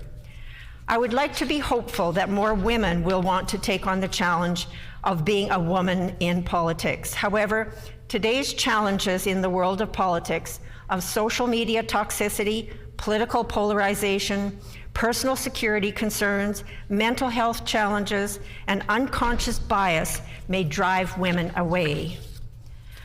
One of my most fulfilling achievements in Charleswood is the development of the Charleswood 55 Plus Active Living Centre, following my initiative in 1999 to bring seniors together to celebrate the International Year of Older Persons. The centre now has over 500 members. The other is the Community Leaders Networking Luncheons, where community leaders come together twice a year to network, connect, and form community partnerships that benefit our community. It has been a pleasure and a privilege to represent the people of Charleswood and Headingley.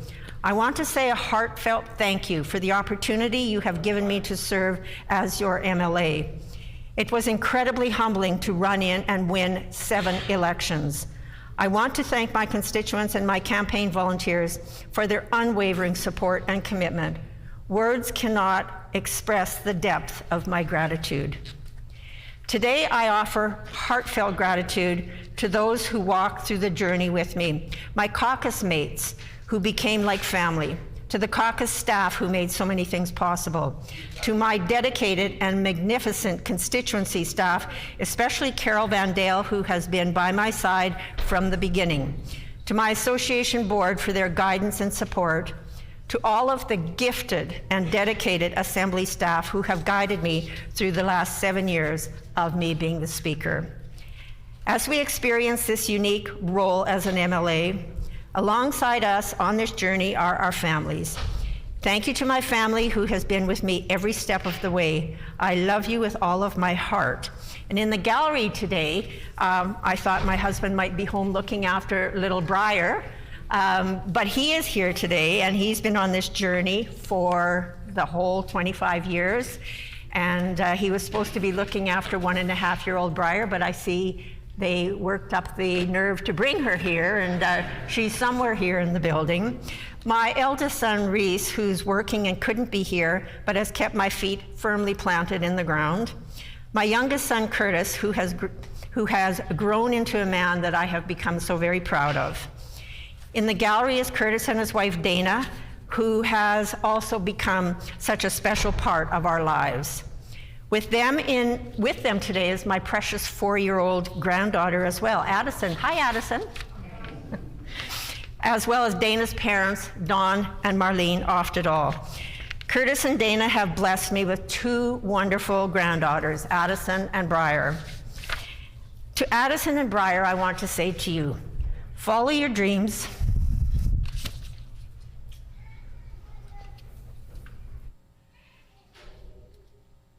That's the little one. Follow your dreams and always believe in yourselves. Be fearless in the pursuit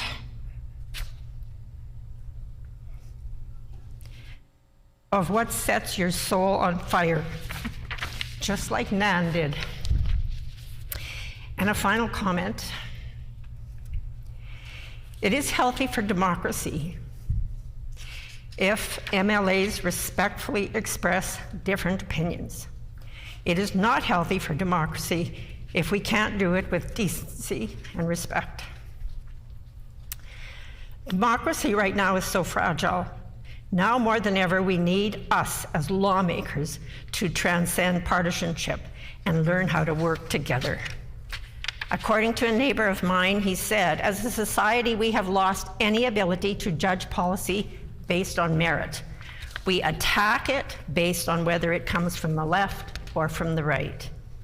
The rising toxicity in politics and perpetual anger erodes the foundation of democracy. We must do better.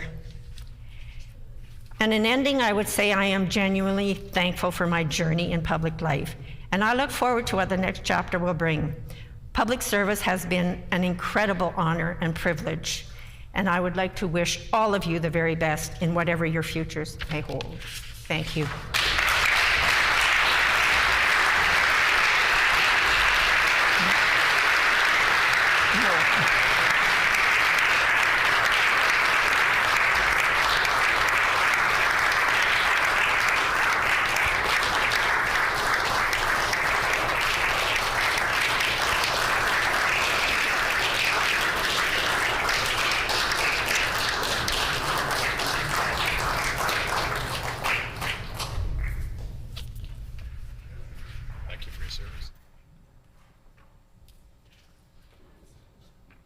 And now, if it's possible, I would like to turn the House over to the Deputy Speaker for a few moments so that I can meet with my family and help them leave the building.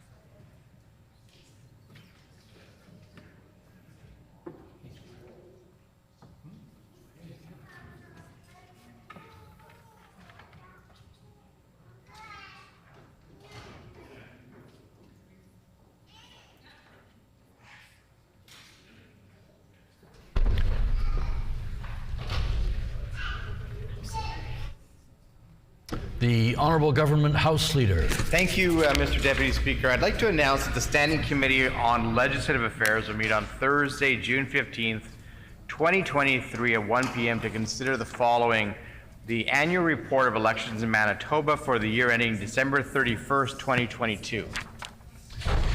It has been announced by the Honourable Government House Leader that the Standing Committee on Legislative Affairs will meet Thursday, June 15th, 2023 at 1 p.m. to consider the following: annual report of Elections Manitoba for the year ending December 31st, 2022. The Honourable Government House Leader. Thank you, Mr. Deputy Speaker. In accordance with Section 33 of the sessional order passed by this House on October 7th, 2020, and subsequently amended, I'm seeking leave of the House to further amend that same sessional order so that, in the first paragraph, June 1, 2023 is replaced by the dissolution of the 42nd Legislature.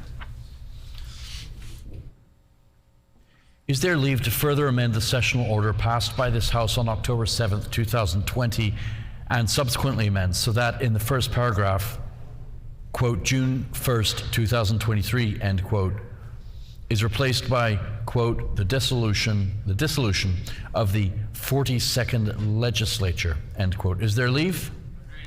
Leave has been granted. The Honourable Government House Leader. Thank you, and I thank the House. Mr. Deputy Speaker, could you please canvass the House for leave to allow the Premier to make a statement to the House without responses at 3:15 this afternoon? The purpose of the statement will be to offer an apology on behalf of the Manitoba government regarding the Manitoba Developmental Centre class action lawsuit.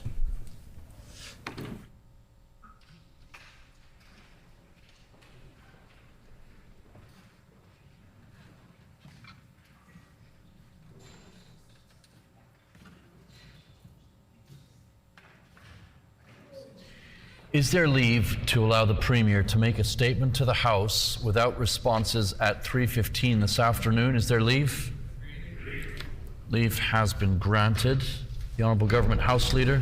Mr. Deputy Speaker, could you please canvass the House to see if it's the will of members to recess until 3:15 p.m. and to have the bells ring for 2 minutes prior to the resumption of the sitting?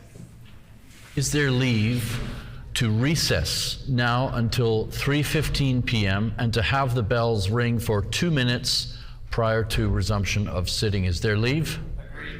Agreed, and so ordered. This House is therefore recessed and stands recessed until 3:15 this afternoon.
House will now resume. We are in session. And I recognize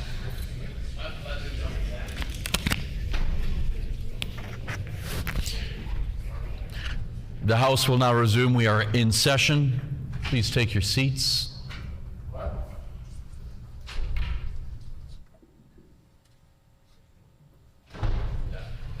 And I recognize the Honourable First Minister. Thank you very much, Mr. Deputy Speaker. I am deeply sorry. As I reflect upon the history of suffering experienced by people with intellectual and developmental disabilities, I wish to offer an apology to the men, women, and children who have experienced mistreatment as a result of the historical, harmful policies and practices of the government.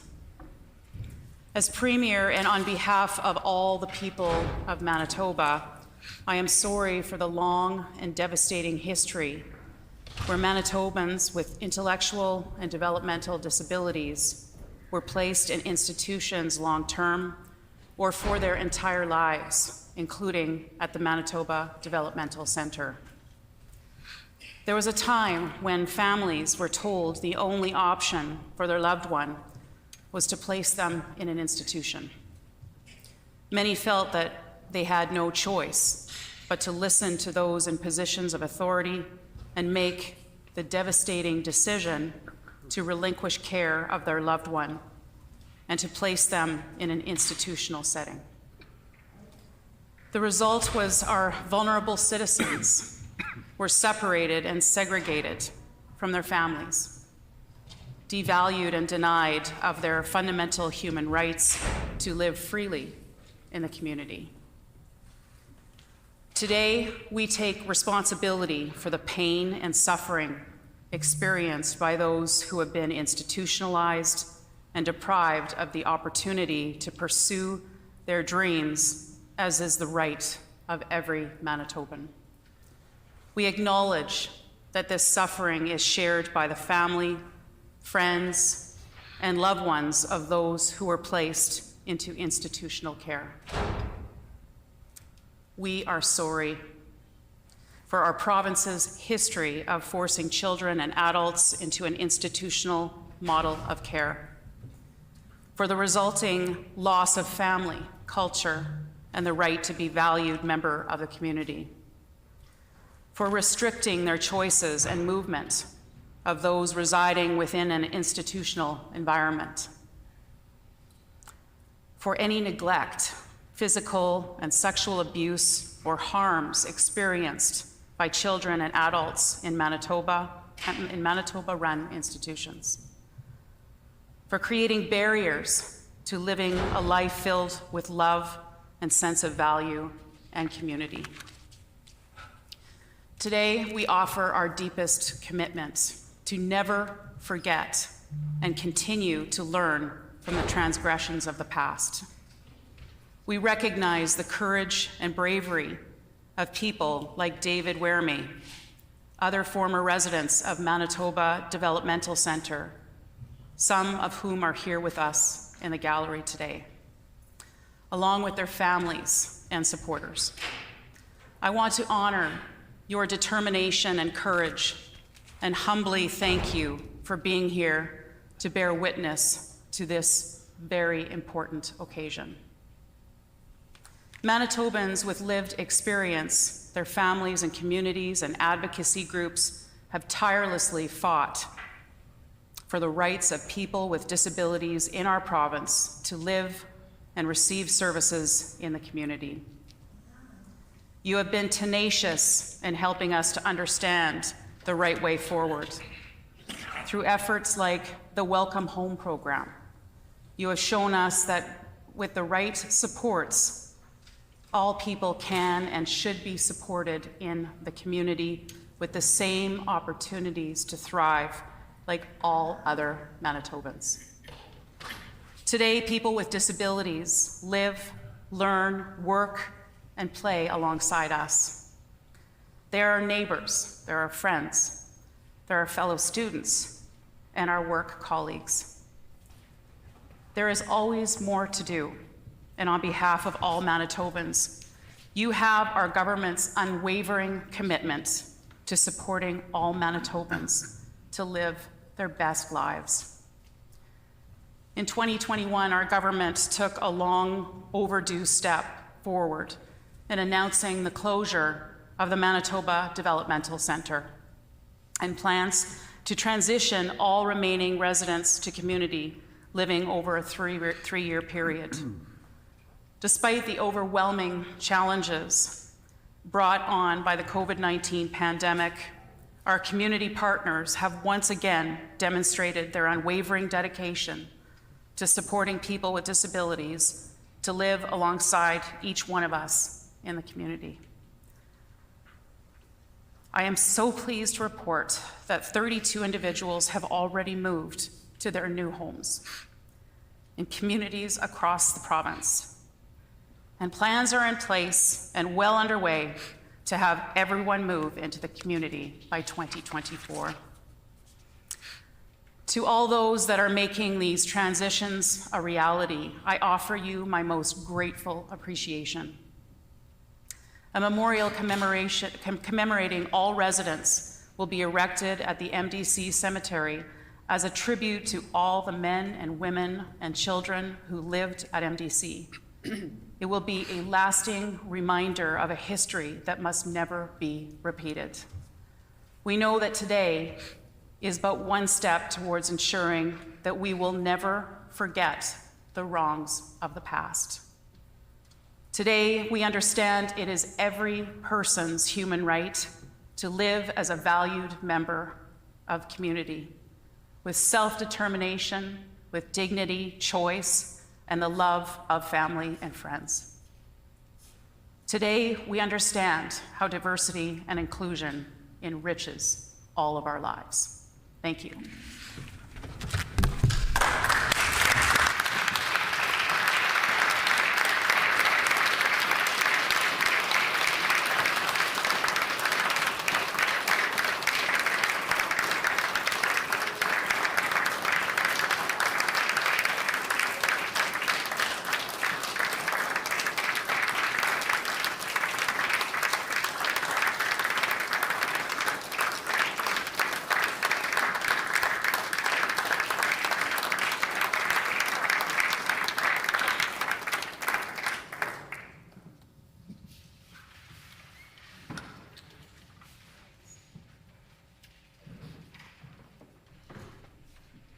As agreed to by the House on May 30th, 2023, the House will now consider end-of-session speeches from members of this Assembly.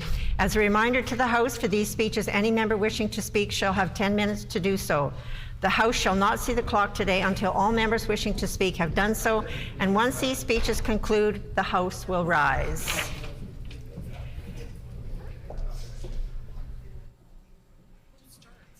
Are there any members wishing to? The Honourable Member for La Vérendrye.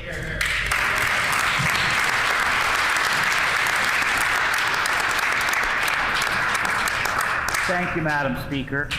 The last 12 years have been an important part of my life.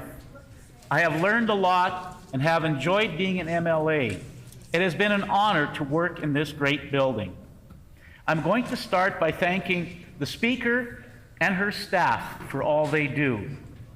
To all my colleagues that I've had the pleasure of working with over the years, from all sides of the House, I thank you. A lot of new friendships have been made, especially our team on this side of the House. Next, I would like to thank the clerks and all the chamber staff, working committees and the estimates process, and sitting in the Speaker's chair taught me a lot. I was able to get through these processes with the help of the clerks, especially Patricia, Rick, Tim, and Kat, and all the others that are involved today, and all the past clerks. The Sergeant at Arms and his staff for keeping us safe as we do our jobs. To all the government staff, thank you. Our caucus office staff that kept us going. They were always there when we needed help. You could always count on them. I would like to thank our current staff, Maureen and Donna, and some of the staff from the past, Barb and Janine. Over the years, there have been many staff that I have worked with, and I thank them all. I was not going to speak today, but there are a lot of good people that have made my political career an important part of my life. I learned a lot, and I need to thank them all. But it is time to leave this great building, Madam Speaker. Coming from a business where I know how important a person's integrity and honesty is to be successful, especially as an MLA. This chamber should run on the integrity and honesty of its members. Madam Speaker, I have only 2 comments for this House. My uncle once told me that if people would not tell lies, others would not call them liars. That goes to the integrity and honesty of those who tell lies. My dad told me if you have nothing good to say about someone, don't say anything at all. I would suggest that some members that should practice those comments. Thank you, Madam Speaker.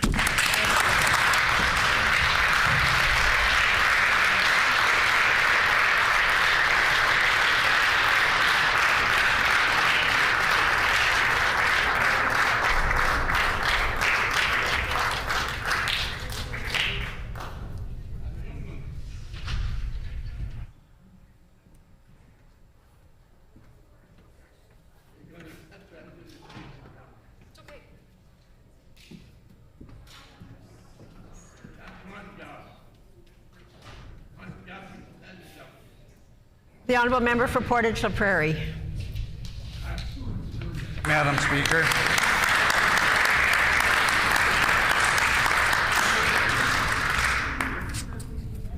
I had a chance the other day in private member statements to say a few things, and I think many of you know that I never miss an opportunity to brag up my home community, which I'm very proud of. Portage La Prairie is a lovely little city, and I encourage you all to come and spend some time there.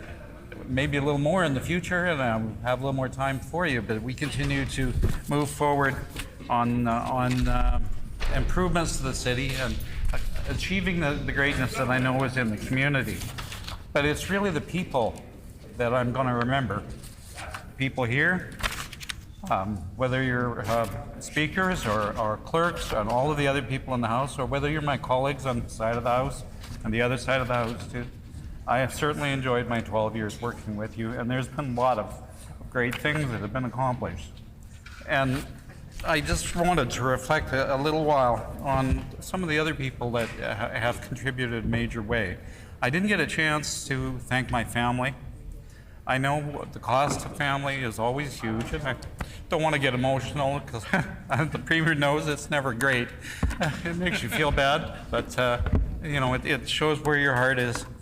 So my wife and the 2 daughters, thanks a lot, have put up with an awful lot.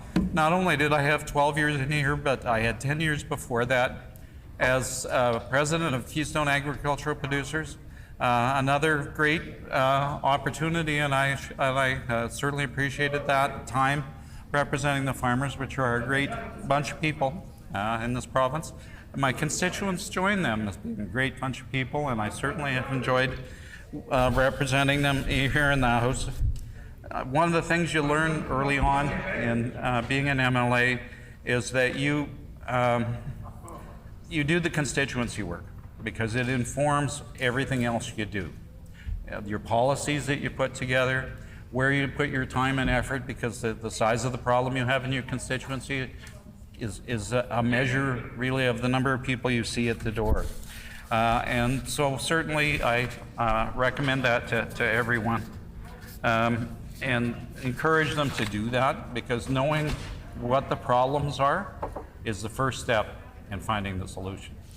So you want to do that, and you want to do it right if you can. And it takes a lot of work, and I want to thank my 2 constituency assistants, and there's been a few more over the years, but Lori and Susie are the ones that are there now, and they help me a great deal, and we deal with a lot of people, in our constituency. We're probably the only office in the province that is shared with the MP, or at least it was to the other day. That brings in a different set of traffic. But I think people actually appreciate that, and something that you could consider, because if they have something they can identify as a political problem, they just come to our office and we sort out whose responsibility it is. Sometimes it's ours, sometimes it's federal, sometimes it's actually municipal, and we send them across the street or wherever they have to go to do that. But it's a great opportunity. But Portage has changed a lot. In the 12 years I've been there, for many years, most of my lifetime, it really didn't grow very much. Had the same 12 or 15,000, depending on how they counted them, in size, for many, many years. And now it's just booming. The growth has been huge. A lot of things have come to town. Some of our services, assisted living facility that I had a small hand in, is a huge popularity, full, and they're looking at stage 2. And I can't say enough about the people who sat on that board. It was most of 10 years before from getting it from an idea to shovels in the ground, and it's a great facility.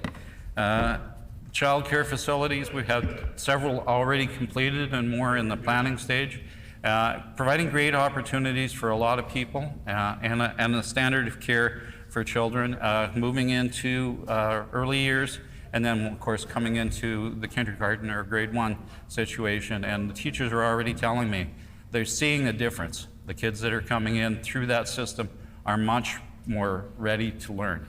And so that's one of the great things we're doing, and I certainly want to thank the minister for the great work he's done in that area and encourage him to do more, because it's not all done yet.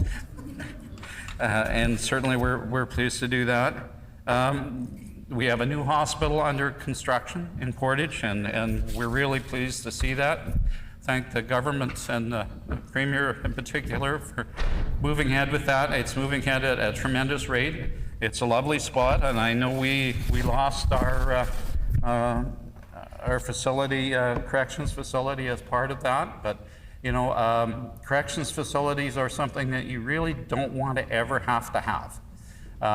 You deal with the problem as it is there, and actually the number of people in Agassiz had been dwindling for many years, and we all knew it was coming, so we're really pleased to see the site put to a really good use, and it'll be one of the most lovely hospitals in the province, I think, when you're done, because you'll have a lake view out your front window, which you don't get very often these days. The RAM clinic, which is just down the road from the existing one, is getting a lot of use. That's unfortunate in that there's a need, but we're really glad that it's there to meet that need. And they work very cooperatively with the 3 First Nations that we have in our immediate area. This is very positive, and I hope that it's opens doorways for a lot of solutions for a lot of people. The recreation facilities, both in the city and in the RM, Stride Place, which is on the island, lovely facility, started actually back under the NDP era, and I don't want to make this an attack thing, but I can remind the NDP that all they really contributed to that was enough to pay the PST. That was all we got. The rest of it we had to find in our community. It's a lovely facility, and it gets a lot of use by all people from across the province, but especially our local community. The fall in 2011 and again in 2014, we had terrible floods, Lake Manitoba and on the Assiniboine River, and we had basically complete rebuilds at the lake facilities, the beaches, whether that was Delta, where the RM is responsible for the rebuild, and all of the cottages along there. Almost every one of them took damage at one time or the other. We had hundreds of claims to deal with and work our way through. And then, of course, we had to rebuild an awful lot of stuff around the Portage diversion because the mishandling of 2011 flood, I'll put it bluntly, took a lot of the facilities out, damaged the diversion, and so it had to be rebuilt, and bridges had to be rebuilt. And there was huge cost. I think we all know that in the province. And we're back to a situation now where we feel pretty confident that we can handle most flood situations that come at us down the Assiniboine, and that's a good thing because they do come. We just have to, be patient and deal with them as they come up. The St. Ambrose facility, which is a provincial park, and I appreciate the minister's cooperation on rebuilding that park. It's kind of a new thing. We have a operator's agreement there, a local person in the community. He's a Métis member of the community there. He hires local people. It's really put life back in that community. And I know following 2011, I met with the minister of the time, and what they were planning on doing with it was turning it into a natural park, losing all of the beach facilities and really not turning it into anything. And it's a world of difference, and I encourage you to go out and have a look. It's one of the nicest beaches probably in Manitoba, certainly on Lake Manitoba, and it's 40 minutes from downtown Winnipeg. You can't get a whole lot closer. The businesses in the community have thrived, especially post-COVID, but we also have a lot of new ones coming to town.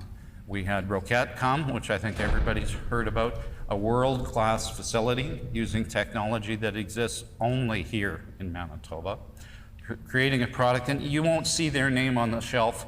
Roquette doesn't make retail products. They make wholesale products that other people turn into retail products. And it's the protein sources that you see coming through the new burger products and things like that. They're the source for an awful lot of that, and they're taking that from peas right now, and they're looking at other crops moving into the future. Okay. Time is running out. I'm sorry that I don't have a little longer to talk about this, but so many other great facilities. I did mention family and the cost of that. My wife Leslie has put up with a lot, and my two darling daughters.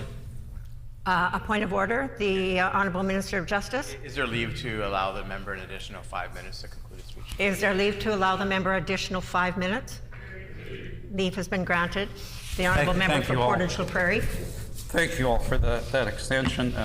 I'll go back and touch on a few more companies. We also have NutriPea, which is a homegrown Manitoba company that do more traditional things with pea products, the pea proteins that you see, pea fiber that you see in your breads, things like that, all come out of a place like that.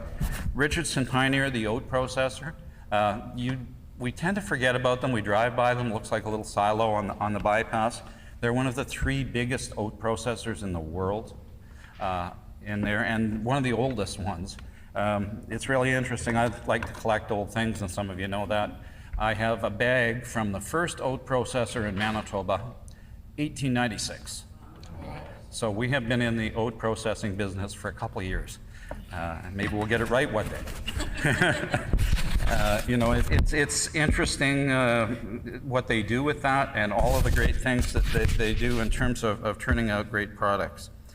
Southport Aerospace, which is a great training base there, and rotary wing pilots are all trained there for the military and for a lot of the private industry. And now they're busy bidding on 2-engine fixed wing trainers there, and that's mostly done with simulators. And maybe if you're really lucky, maybe they'll let you try one day because you're pretty much guaranteed to crash. Pretty much everybody does. But the simulators just astound you at the level of technology. The new one that they're looking at is a $21 million bid. Yeah, it's an expensive, they're expensive toys moving into that. And I did want to mention the vegetable industry as well. For many years, it's been centered around Portage and continues to be. We're kind of going through some generational changes with different people taking over. The range of crops is changing a little bit at the same time. But pretty much be guaranteed that if you're eating a carrot from Manitoba, it came from Portage. Yeah, or a red beet in borscht, or all kinds of other products. And the asparagus we had the other night, and most people, there are so many acres of asparagus around Portage now, I've lost track, frankly. It's probably over 200. And we're exporting actually all over North America, as it's a real great product. We're seeing the sewer and water upgrades that we need to continue developing, bringing in value-added industries, wet industries, as some people would call it, and all of that takes a fair bit of time. But we're also rebuilding not only the bypass at the west end of Portage that a series of events managed to take down for us, and I know the infrastructure minister probably have a laugh on this, but that's the thickest file in my office, by the way, how many times that bridge was hit before it finally came to the ground, and I'm looking forward to it being completed. But also the whole west end of Portage is getting a complete rebuild and revamp. At the moment, I don't recommend driving through it because the traffic is a bit of a mess. But by this fall, it'll be completed, and it'll be probably one of the nicest main streets in the province. So I would certainly encourage you to do that. Come and have a look, and you're always very welcome. And I briefly mentioned my wife Leslie, and many years that she's put up with me being away from home, and I probably shouldn't have been. But we're there, and my two daughters who had some challenges at different times. You should try going through high school, I guess, with your dad being the education minister at that particular point in time. Apparently it was challenging, but they made it through, and they're both still in school, post-secondary now. One of them is actually in medical school, and I'm very proud of her. Sorry. Yeah.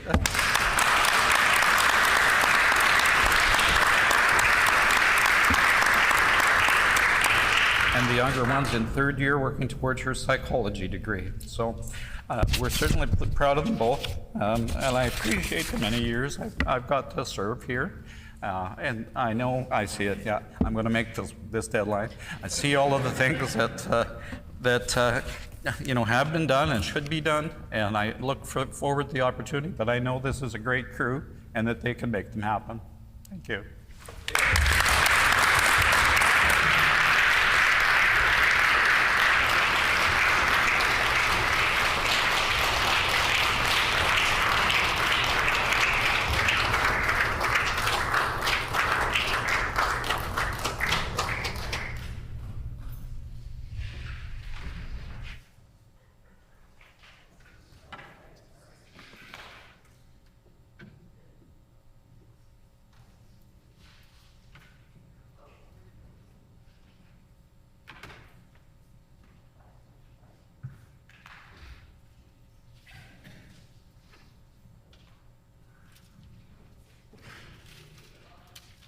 I don't really have a list, so if somebody could just wave.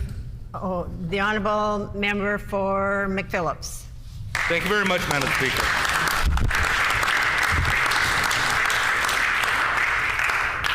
Madam Speaker, I understand that all good things must come to an end. I think it's very appropriate that I'm speaking today after yesterday's condolence motions, because as I said yesterday, it really helped frame my comments today as I came to the realization that not only is our time as elected officials limited, but obviously our time here on this planet is limited. And at some point, each and every one of us will be recognized and acknowledged in this House our history of what we did as legislators. And I think it's important for us all to take an opportunity to reflect on that and think about what is our own individual legacy and what are the comments that we want referenced in this chamber, hopefully in many, many years ahead, as to what we did or didn't accomplish as individuals. As I leave the Manitoba Legislature, I have obviously mixed emotions, but, Madam Speaker, I leave on my own terms. It's been a decade of elected service, Madam Speaker, and I go back to my colleague, the member for Steinbach, and the class of 1995 of legislative interns, and it was. I mean, I could do a whole speech on the internship program, which is a whole other story, Madam Speaker. But this is really, and this opportunity is about what we all have, and that's memories, right, Madam Speaker, and so. We all have memories, Madam Speaker, as to what brought us here to this building and what we may or may not have accomplished during this time, Madam Speaker. And so it was difficult to pick some of them, and they're mostly quite random, Madam Speaker, but they did stick in my mind, Madam Speaker. I've made it clear, I don't think it's any secret, I enjoy politics. And one of the things I really quite enjoy, obviously, is the internal, behind-the-scenes politics. And so as a political science student and a political geek, for lack of better terminology, Madam Speaker, to be here, and this is no slight on the former government, but to be here and to have a front row seat in the complete collapse of a government was fascinating, to say the least, Madam Speaker, and something that I truly enjoyed as a political observer. When I first got elected, Madam Speaker, we had the flood of 2014, and to me as an elected official, it allowed me two things. One, it really emphasized to me how much our climate is changing. As temperatures rise, we have a tendency to see more rain, not necessarily rain within a 12-month period. We're seeing the same volume of rain, but we're seeing it in a much more condensed time. And so there I was, just newly elected, and finding myself out in St. Francis almost every day, lifting sandbags and helping out residents. And I remember sandbagging one day with Judy Washoe-Lees, former NDP MLA, and that. And I remember, I think it was Bruce Owen from the Winnipeg Free Press did a story on it, because he found it quite shocking that two individuals could be, from political polar opposites, could be working together. But I think that should serve us all as a reminder that there will always be issues that are bigger than all of us. That regardless of our political perspectives, require a united effort.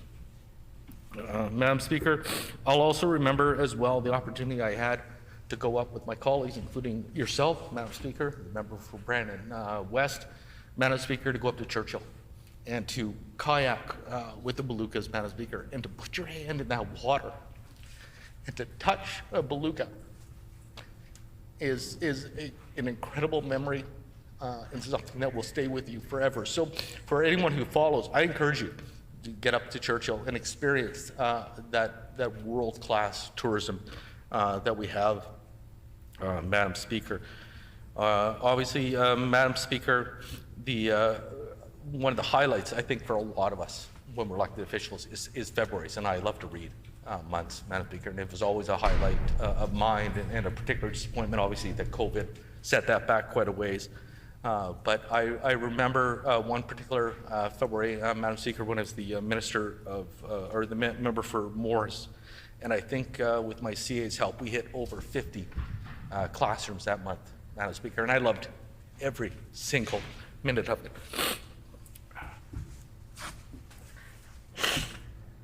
You, in this place, Madam Speaker, you meet people that will stay with you for your entire life, people that will make a difference in your life.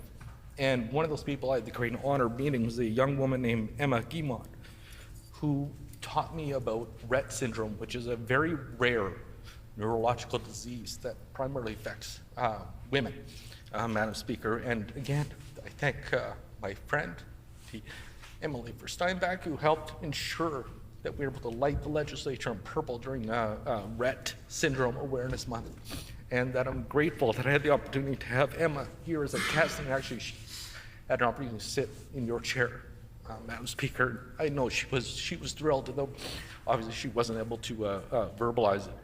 Madam Speaker,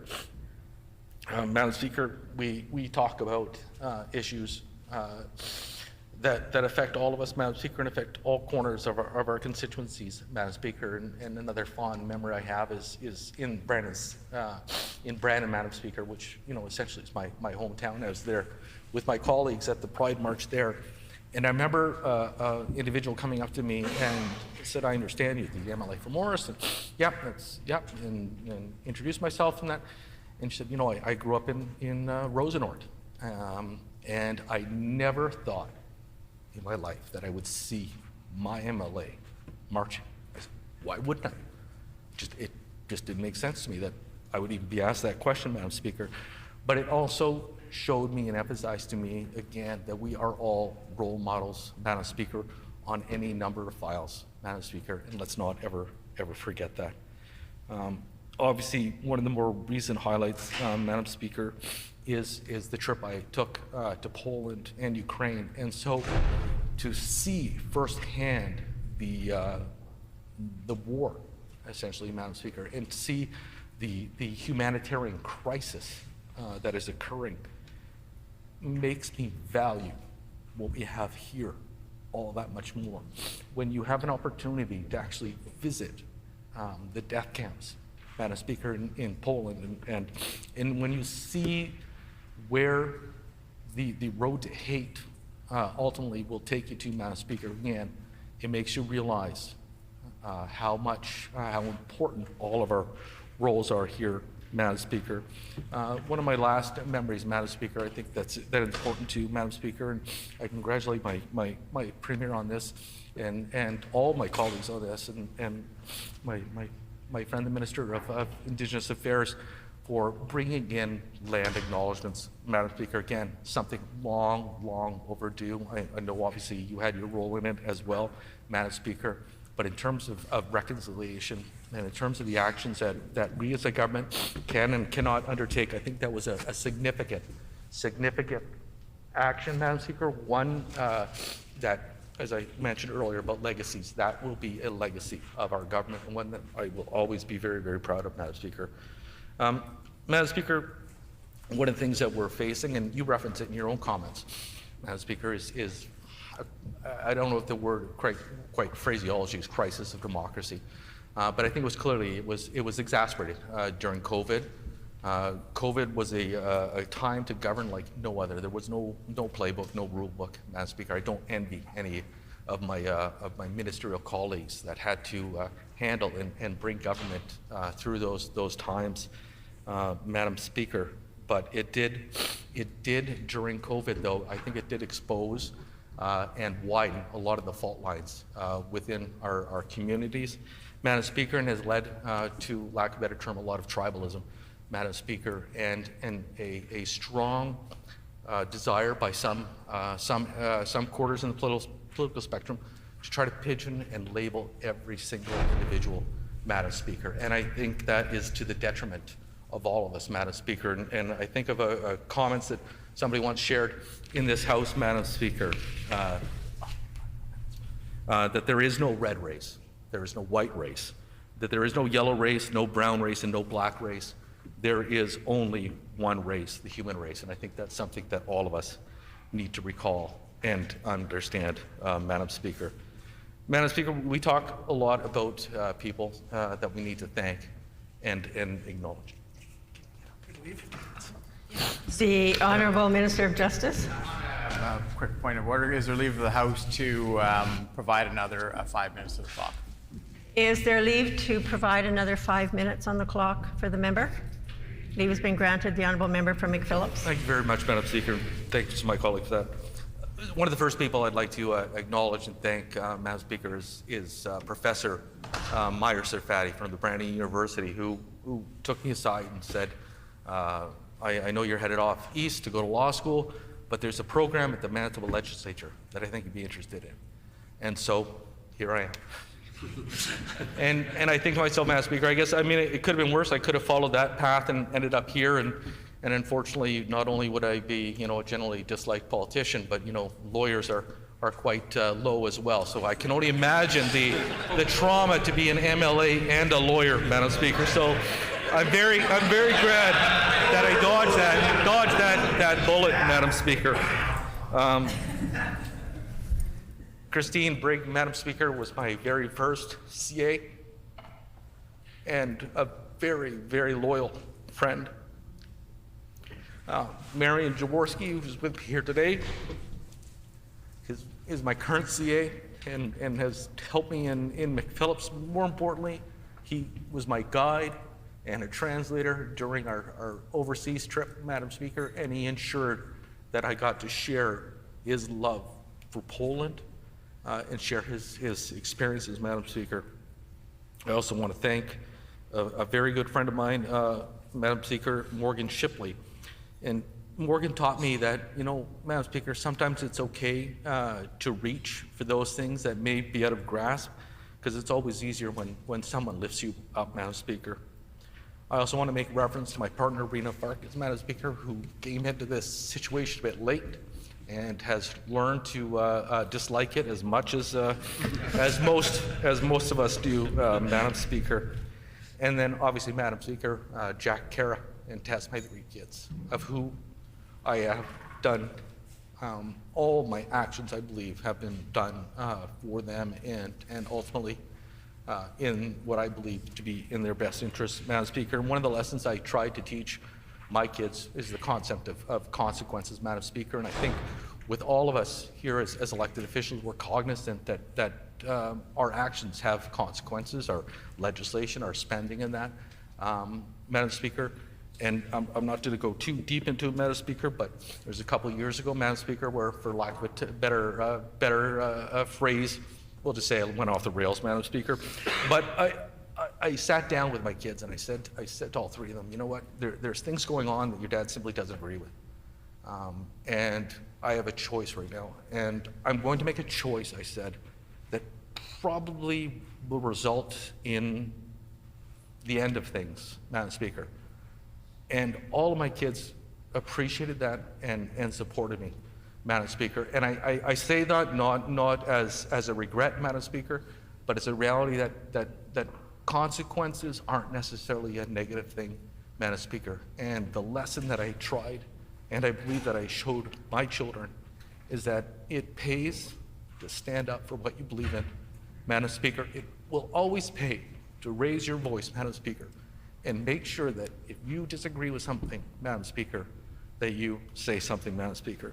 And then finally, Madam Speaker, we see people in the chamber, we often hear comments echoed by you when school groups come in, and what a, lack of better terminology, what a crap fest this place can be at times, Madam Speaker. And I will tell anyone that comes to me that this building, this legislature and democracy is fundamentally the worst that you could ever work in, that it is at times, it is a joke that makes you roll your eyes, Madam Speaker, and it is a complete waste of time.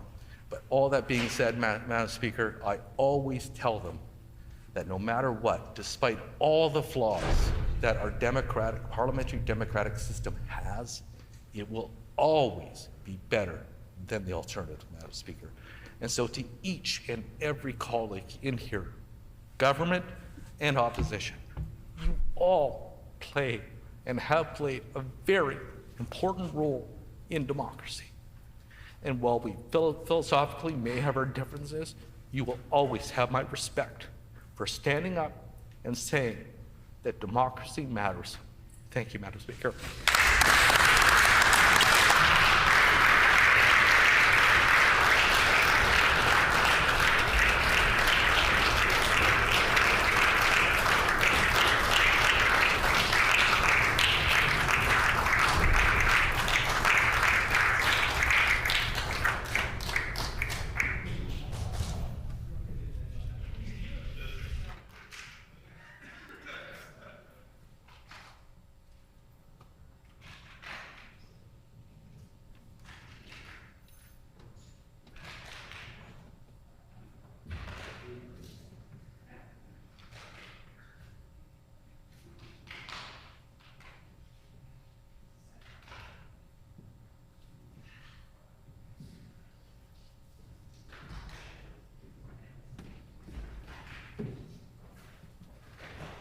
The Honourable Minister of Justice. Thank you very much, Madam Speaker. Just to be clear, I'm going to put a few words in the record, but I'm not quitting. And so much to the chagrin of maybe people on both sides of the House, some of them, but it's more of the traditional wrapping of the session. And so I'm going to speak about others in the few minutes that I have. I've already commended you, Madam Speaker, for the work that you have done in a previous time in this House a few days ago, and I again want to thank you for the work that you've done as Speaker. I know it's a job that has been challenging, that you didn't necessarily see yourself in, but you've done it in an extraordinary way, and congratulations to you, and I hope that you and Hal enjoy the being grandparents, and maybe there's more to come, I don't know. I want to thank again the clerks, the deputy clerk, the table officers for your extraordinary work this session. All of those who are working in the building in Hansard, our pages, security, we all share a very unique experience that we hope we never share again, and that is governing in a time of a pandemic. I look now here and I see the screens on the up over your chair, Madam Speaker, and 4 years ago it would have been completely foreign. We wouldn't have known what was going on. I couldn't have imagined a time when there were 5 of us in this House and everybody else was virtual, but there was a time, there was 3 on the government side and 2 on the opposition time, and I was in one of the 5, and you just didn't know where things were going to go and how things were going to continue on. But the work of the clerks, of the speakers, of everybody, of the opposition, of the government, of every member of this House made it continue to happen. And I don't think that we're going to have reams of credit as an assembly, but I think we should all be proud because we continue to make sure that the work of government, that the business of government continued. And I think that that gave confidence to people that even in times of unprecedented uncertainty, there were some things that could still be relied upon. And I give tremendous, tremendous credit to everybody who managed to keep things going during this particular 4 years of the Legislative Assembly. We have been operating under new rules since 2016, and in some way I think that those new rules have brought a little bit of a different culture to this House. Madam Speaker, you will remember the days when we sat through the summer and almost routinely sat late into June and into July and weren't quite sure when the House was going to begin or when the House was going to end, when days were going to end, often when committees were going to end. We'd sit till 3, 4 in the morning in committees at times, much to the frustration of the public, not just to ourselves. And that, I think, has largely changed because of the rules that were instituted in 2016. Not that they are perfect, and not that they don't need to continue to be changed, because they do, and they should always be reviewed. But I think we've changed the culture of the Assembly a little bit in a better way, to bring more predictability to members, to their families, to the public, to have a little bit more order, but still allow opposition to be opposition. There's a balance in the rules. It allows for, as the clerk was saying yesterday, negotiation within the rules. That's important, and that there's a balance, that government has the right to get their agenda through, but opposition has the right and actually a responsibility to oppose when they believe it's necessary to oppose. So I hope that in the future, I think I've served as House Leader in opposition and government for about 15 years collectively, and my wish and my hope and my expectation is that after the next election I can move on from this role. But whomever sort of takes on the role as an opposition and government in the future as House Leader, remember that we collectively have an interest of making sure that this place works, not for the benefit of government, of opposition, independent members, but all of us. And I think it's really important that that work continues. And I think we've done a good job collectively of shifting some of what was a culture that wasn't really great in terms of how this place worked. I want to thank Tara Fawcett, who works on the government side when it comes to the House work. She does an extraordinary job and has taken this job on in the last few months, and I know that the opposition might thank their staff as well. That working together it isn't always seen. It usually happens behind the scenes. I know, Madam Speaker, you talk rightly sometimes about the fragility of democracy and the toxicity sometimes in this place, but I wish in some ways, and maybe this is why it would be good to have other House leaders, if every member could be able to work with the opposition in the way that I do, and I know maybe the member for St. John's has the same feeling sometimes. I think our own caucus might feel a little like unsure, how that works when you're working with the opposition, because really only House leaders do that. Only the House leaders work with the other side, on a daily basis. And so separate from what happens in question period, we have those times where we're coming together and figuring things out, and the public and the media doesn't see that. There are lots of places where democracy works together. We saw that with the passing of 15 private members' bills. I believe that's a record in the history of this legislature. So all hope is not lost for democracy. I think that there's lots of hope for democracy, but we all have a responsibility of ensuring that it remains strong. I do again thank my wife and my son. The last 4 years have been the most difficult in politics for them, as it has been, I'm sure, for all members of this House going through the pandemic and the divisions that it caused in the community and communities around Manitoba, but they've come out stronger than I could have ever imagined. I'm incredibly proud of both of them. And I'm incredibly proud of the people that I serve with. There was a time in 2011 when we sat on the other side, And we expected we were going to win government, and maybe it's like some of the members in the opposition, they're measuring drapes and getting ready to go into government. And then we went to the electorate, and the electorate had a different idea. They didn't send us into government at that time. That's my caution to the members opposite who might feel that they're going to be walking into government offices. People will have a choice, and when people have a choice, they have to look at certain things. They have to look at a government, I believe, on this side, led by a premier who has a compassion and a heart for people of Manitoba, who has a humility and a quiet presence at times, but that demonstrates leadership in that quiet presence, that believes in the security of people, but fundamentally knows that security also means opportunity for people, that people should be safe in their communities, but that people should have a home, that people should be able to feel that they can walk on the streets safely, but that they should have compassion for those who are on those streets. That's what this government is, who believes that people should be able to afford the things that they want, whether that's homes or other things that they desire to have. They should be able to have opportunity, that believes in reconciliation, demonstrated by legislation that we passed this session, believing that we need to be able to move together as a province, that we need to be able to do it in a way that everybody advances and not just some in society, that believes that the environment is important, a water strategy that shows the future of Manitoba, because we know that that future is tied to protecting our environment, that looks at different individuals who are challenged within the family services sector, that wants to reunite children with their families into safe and loving environment. And it's something that this government has done, that works with other levels of government, that realizes that we might not always get everything right. It's not about getting everything right. It is about doing your best, realizing if you haven't done everything properly, to adjust and try to correct those things. There's no government in the world that has gotten everything right. I remember Gary Dewar often saying, yeah, we don't get everything right. There's humility in sometimes acknowledging that and then finding a better path. I believe that this government, led by this premier, has done those things, that is progressing on things that are important to Manitobans: affordability, safety, reconciliation, the environment, adjusting if they need to get things right. And knowing that we've come through a pandemic where every healthcare system in the world and in Canada has been challenged, but not saying there's nothing we can do about it.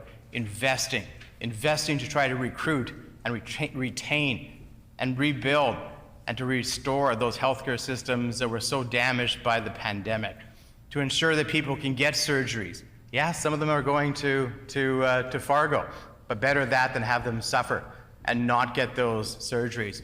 Better that than to ensure that they can have a quality of life that's important to them, to put ideology aside. That's what this premier and this government have done.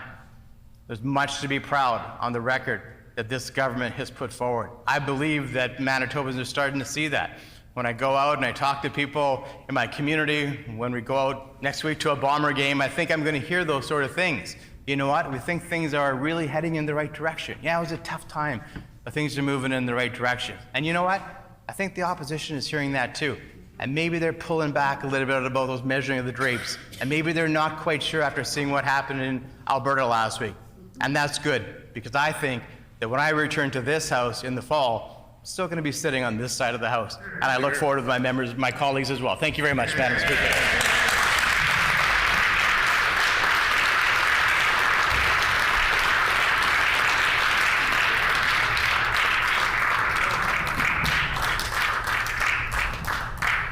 The honourable member for St. John's. Miigwech, Madam Speaker, I just want to put a couple of words on the record on this last day of this 42nd Manitoba Legislature. First, let me say that I want to first and foremost acknowledge all of the St. John's constituents that I know and love and that have become family, and all of the St. John's constituents that I still don't know but yet have put their trust in me and voted me in to this Manitoba Legislature, not once but twice. I am even 7 years in this position. I still walk into this beautiful building and into this chamber quite shocked that I'm here, and always humbled and always just so grateful for the opportunity to represent not only the St. John's constituents, but all Manitobans. And so I say miigwech for at the bottom of my heart. I have a bunch of acknowledgements, and I do want to acknowledge my colleague, the member for Steinbach, the government House Leader.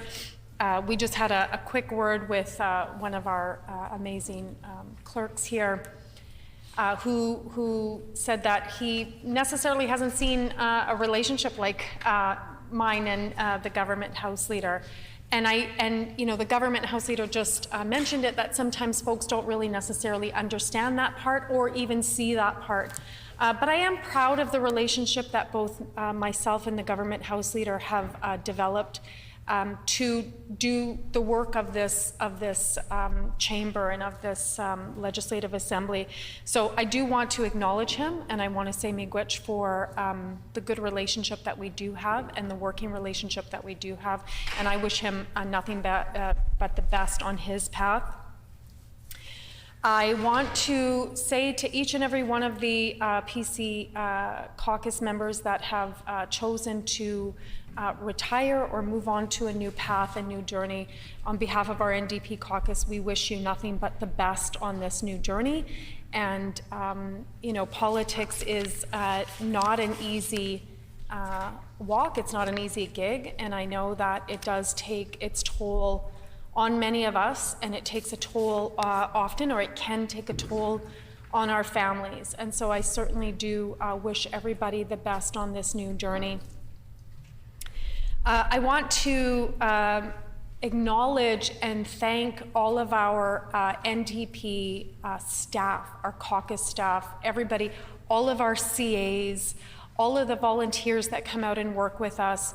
We have some of the hardest working staff in our NDP caucus, phenomenal individuals who are some of the most brilliant that I have met, and are dedicated to social justice and transformative change. And so I just want to take this moment to say miigwech to each and every one of them, and for allowing us and supporting us as the NDP team, the NDP caucus, to do our jobs in here and certainly outside this chamber. So miigwech to all of our staff. And then just on a little personal note, I just want to say miigwech to, which I was thinking about it when the government House Leader and some other folks were thanking their own families, and I actually don't think I've actually ever thanked my two sons, which I can't believe, or at least I don't remember. But I do want to just acknowledge Jonah and Nichanis, who are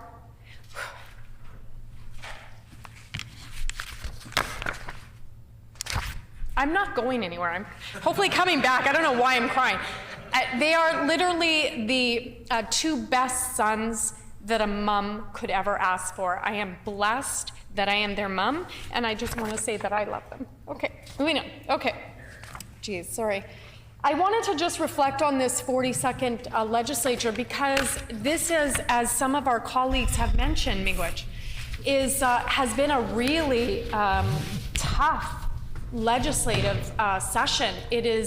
We have gone from an election and almost immediately into a pandemic, something that none of us had ever experienced, and we had to kind of all adapt. And I remember the day that the member for Steinbach, the government House Leader, and I were sitting in the loge there and saying, like, is the House going to close down? Do we have to rise? Like, what are we doing? And then making that decision, like, oh, we've got to rise the House. We have to adjourn the House.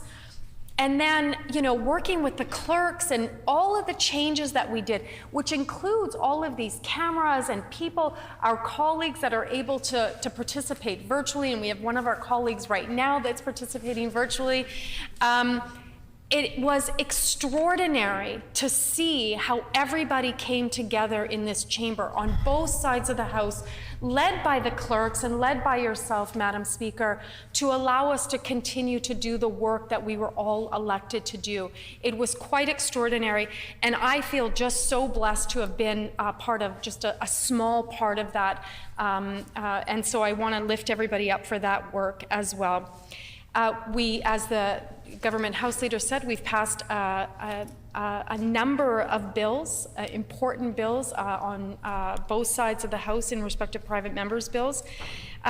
We experienced for the first time in Manitoba history a woman premier. That was historic, and I remember being one of the first to say congratulations, and that congratulations still does stand. It's important that we recognize the history of that here in Manitoba. And then it took us a couple of years, but we were able to institute the first land acknowledgement. And I think that that's something that on both sides, and again with the clerks and Madam Speaker, that we can be very proud that we are, you know, one of, I'm not sure how many legislatures across the country that do a land acknowledgement. And I know that for myself as an Indigenous woman, that means a lot. It means a lot to be able to come into this chamber and to have that land acknowledgement read out in the House every single day as we start our work. So there is lots of good work that was done in the chamber. And I am, I'm being very cognizant that this is, the end of the legislative journey for some folks. So I will keep my comments very mild. But there were a lot of things that didn't go right in this 42nd legislature, and I think it's important to put that on the record as well. I think that there's still a lot of work to be done here in Manitoba to create a province that is equitable, that is safe for everybody, regardless of who we are and how we live and who we love. There is still a lot of work to do in this province. And finally, I just want to say this. I am, as I've said many times, I take this responsibility, this role very seriously, and I see it as a sacred responsibility to be in this role. And by that, I mean that it is an awesome understanding and responsibility knowing that you represent so many people, and that you come into this chamber and you represent, and you're trying to do the best for all people, for all Manitobans, to create a province that is good. And I am blessed, and I'm so honored to work with an NDP caucus that shares the same values and the same dedication and the commitment to making Manitoba the best province that it can be, not only for us on this side or that on that side, but for all Manitobans, that we have the best province that we can have, that we deserve, that each and every one of us deserve, that our children and our grandchildren can be proud of. And so I want to acknowledge my NDP caucus and all the folks that are on this side and just say miigwech to them. And we look forward to this next journey. We don't take this journey lightly. I can tell the Government House Leader, none of us are measuring for curtains. We know that it is an awesome responsibility, and we know that we have a lot of work to do, and we hope that Manitobans will vote for a government in October of 2023 that puts the needs of Manitobans first, and that will work hard for them and work with them in an equitable, respectful, compassionate, caring way. Miigwech. The honourable member for St. Boniface. Thank you, Madam Speaker. I won't take too much time. I do want to offer my congratulations, of course, to the Premier. It was absolutely historic to be the first woman Premier of Manitoba, an accomplishment that should not be diminished. And the one thing I can say with my colleagues is that we certainly don't get anything done by ourselves in this province. We don't get things done by working alone. We've only all that we've been able to accomplish, whether it's working with my colleague from River Heights or Tyndall Park, our staff, has been because we've had other people to help us, to lift us up, and that includes everyone in this room, every party, and of course the assistance of the entire machinery that supports that. I do want to say it's very difficult in some ways. I think that when you look at the extraordinary trials that we all went through with a pandemic and all sorts of other crises, that I think it was a real season of loss. And I often think of our colleague, Danielle Adams, who sat next to me, who's a very that was a very, very difficult loss because as it happened, I'd lost a number of other people around that time.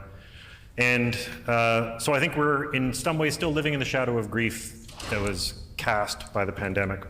But when I think about the wonderful moments we have working here, I also think that despite the difficulties I have, I'm lucky enough to have the best job in the world. But the moments when we recognize each other's humanity, our common humanity, our shared personhood, which we saw on display with condolence motions. It's always been a profoundly moving experience for me to see the life outside this place that MLAs lived, the contributions, the extraordinary contributions they've made. And actually, when we get to meet, when I get the chance to get out and meet people in Manitoba, sometimes we'll meet people who are winning the Order of Manitoba. And it's absolutely incredible, the achievements and work that is done in this province. It is mind-blowing. And people, there's so many unsung heroes. And when you get out across the province, in Minnedosa, there's a place that there's a little company that built lenses that are now on Mars for a Mars rover. There's a place up in Thompson, you're not allowed to take pictures of it, but they test jet engines. So if you go into this facility, it's like walking into a garage and there's an enormous jet engine which is tested up there. The incredible beauty of some of the places this year, just the experience of standing somewhere in rural Manitoba in a field, and you can, when the flax is in bloom and you can smell and the air smells like perfume, it's really quite something. And part of it, both House leaders mentioned the opportunity to work without partisanship, and I know that they've worked with my colleague from River Heights as well. But there's another area which I actually, as an independent, had the opportunity to experience, which is the Public Accounts Committee. The Public Accounts Committee is one of the best committees that exists in this place. I did not have an opportunity when I was the leader with an official of an official party to sit on it because you're denied that. It's only something that you can sit on as a backbench member. And it took a while for us to realize that it's really about setting our partisanship aside, and we're able to work together, and it was fantastic. And the member from Dauphin, I remember how excited, I don't want to tell tales out of school, but maybe I do. He was so excited that he was going to be able to ask why something had happened in his constituency, because it's not, that committee is not about partisanship. It's about why government is working or isn't working. It's about why departments aren't delivering what they're supposed to be delivering. And we all have a chance to contribute to that. And I have to thank the clerks for their extraordinary, almost heroic role in correcting us and making sure that we could actually get it together. Because for a while, it took a while for us to set aside our partisanship and start realizing that this isn't just about taking shots or trying to score points. This is actually about trying to drill down to figure out why hasn't this issue been resolved. And it's dealing with the machinery of government, and that has been one of the most fascinating parts of my job. I've sometimes talked about forgiveness. I used to say when I started various parts of my campaigns and our first ever caucus meeting, I talked about how I think we live in when we talk about polarization, we talk about the differences we have, a lot of it is sort of punishment and cross-punishment. And figuring out ways that we can be a little less punishing of one another, because justice is about more than punishment. It also could include forgiveness and making amends and trying to make things better.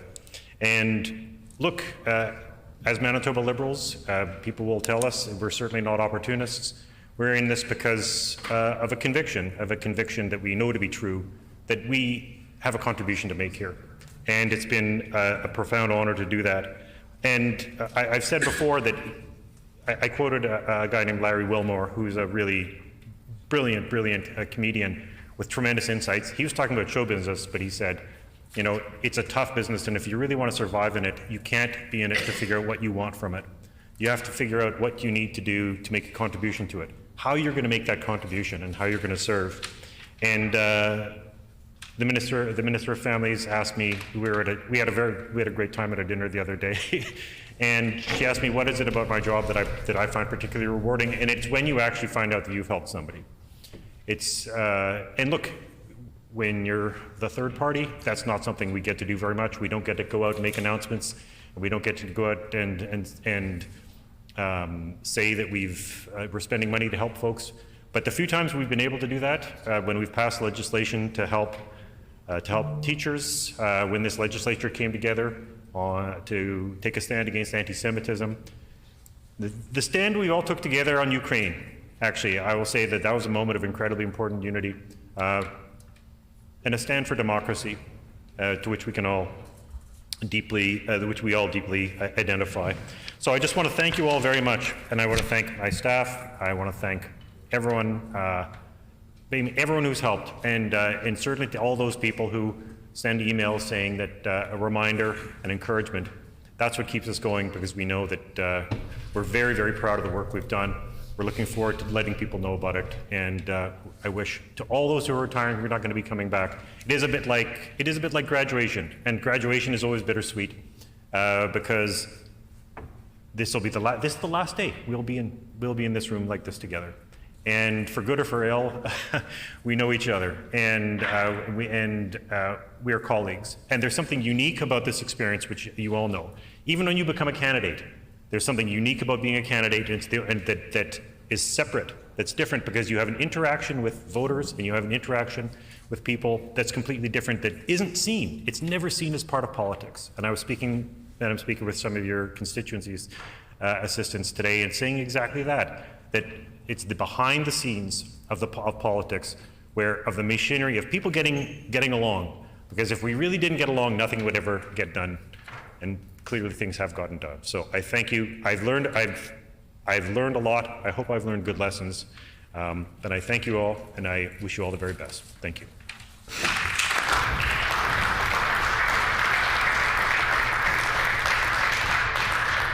The honourable member for Kiiwetinoong. Thank you, Madam Speaker, to share a few words on the day today. One of the words that kind of stands out to me time and time again over this last number of years now is the word normal. Coming from a significant background of First Nation politics into provincial politics, and being elected as the MLA for Kiiwetinoong, which I gratefully thank my constituents every day on that. We come into normal, and I've been told many, many times by not only my colleagues on this side, but even from members opposite, that today is not normal. We don't normally do this.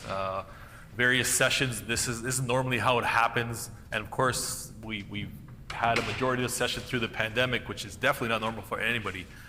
But then I wondered what exactly is normal when we have these discussions and we bring forth legislation, and there's a lot of procedural matters that I was starting to get myself familiar with, and really maybe not understanding, why are we doing this, or why can't we simply get this piece of legislation done, or this idea made into a reality.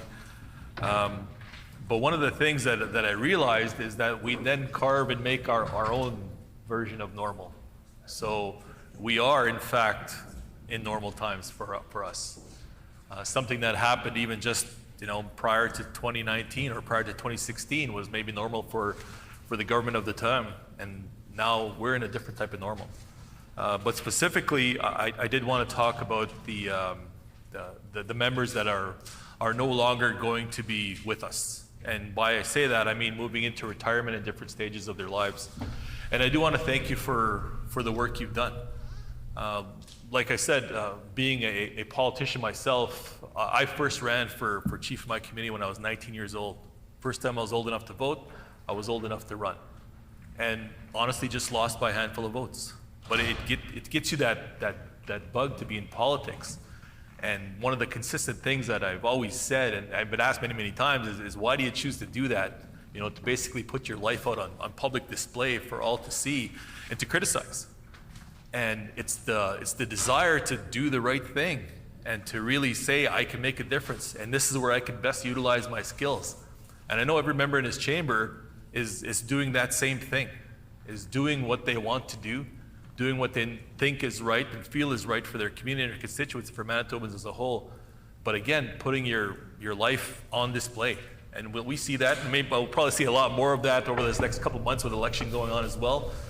But it is truly a lifestyle. It's not a job. It's not a 9-to-5 job like typical, what you would call a typical job of 9 to 5. It's a lifestyle, and it's something that's 24/7. And as much as that sounds cliche, that's the reality. It's a 24/7, always working, always thinking, always bringing forth ideas, and always hearing concerns. And a lot of days it's thankless. A lot of days it's a thankless job, and sometimes you may feel like, well, why am I doing this? I'm getting nothing but criticism day after day after day. But the reality is we are moving to a positive future for our children and our grandchildren. And in my community and in my culture, I would say 7 generations ahead is how we're looking at planning exactly how we want to desire that life to be.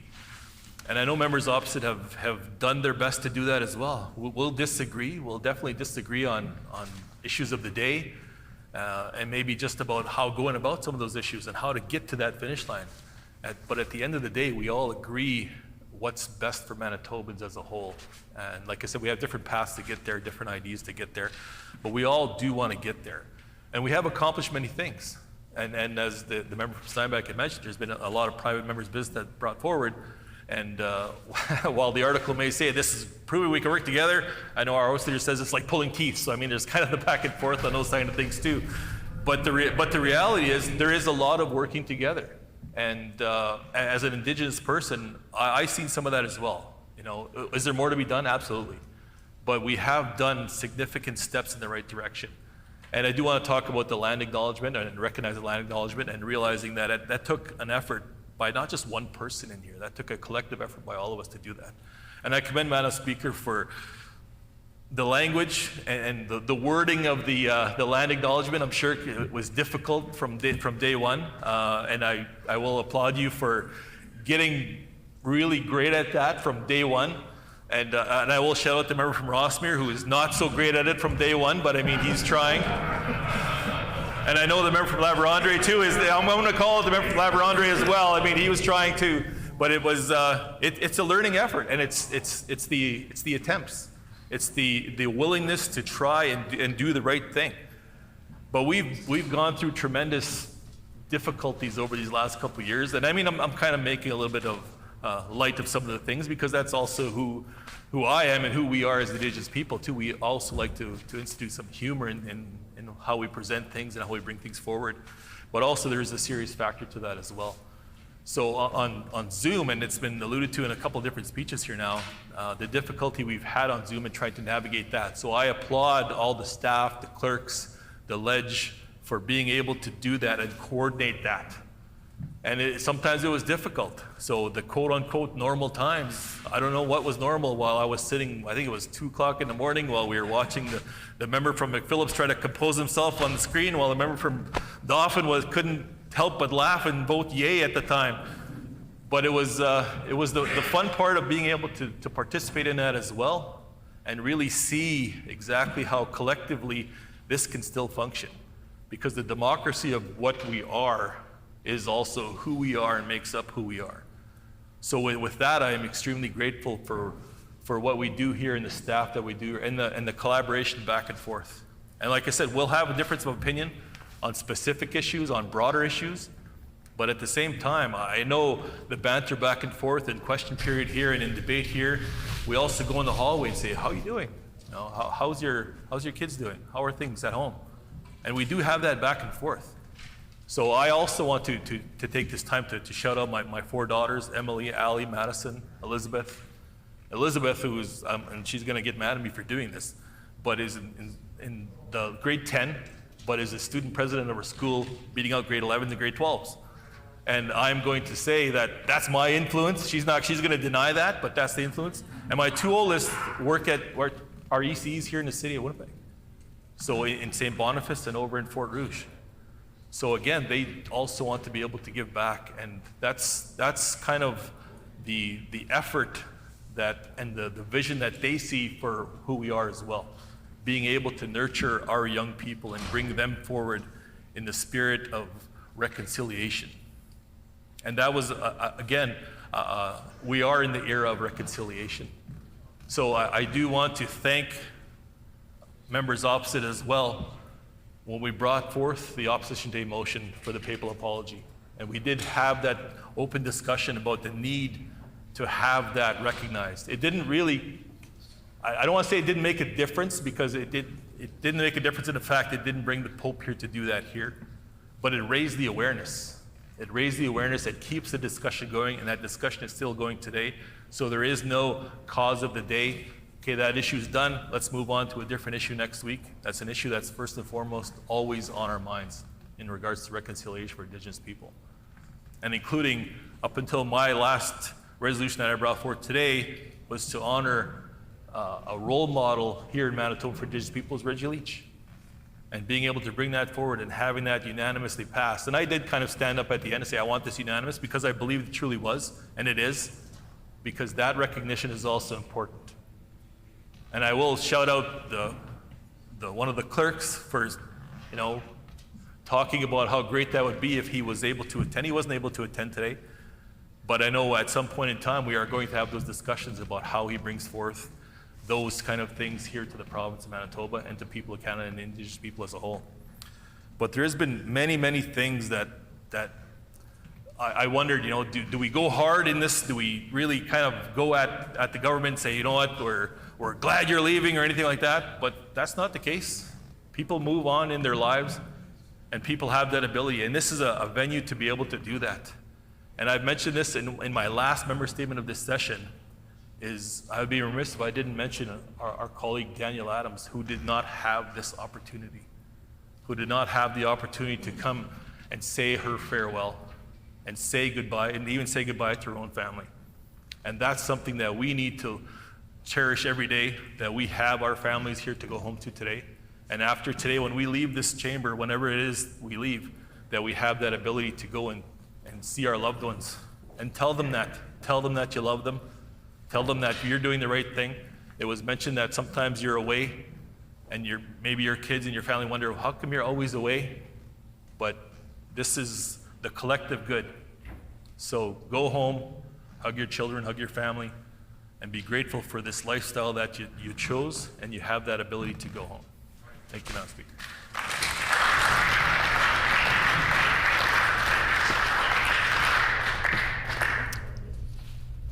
The Honourable Member for River Heights.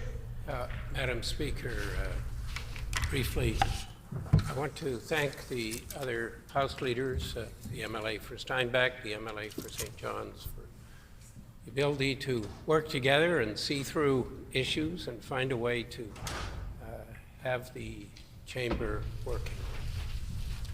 I also want to thank the clerk and the deputy clerk and all those who have contributed in one fashion or another to making this place work. And a special thank you to the Speaker, who's done, under often difficult circumstances, a pretty good job. Thank you.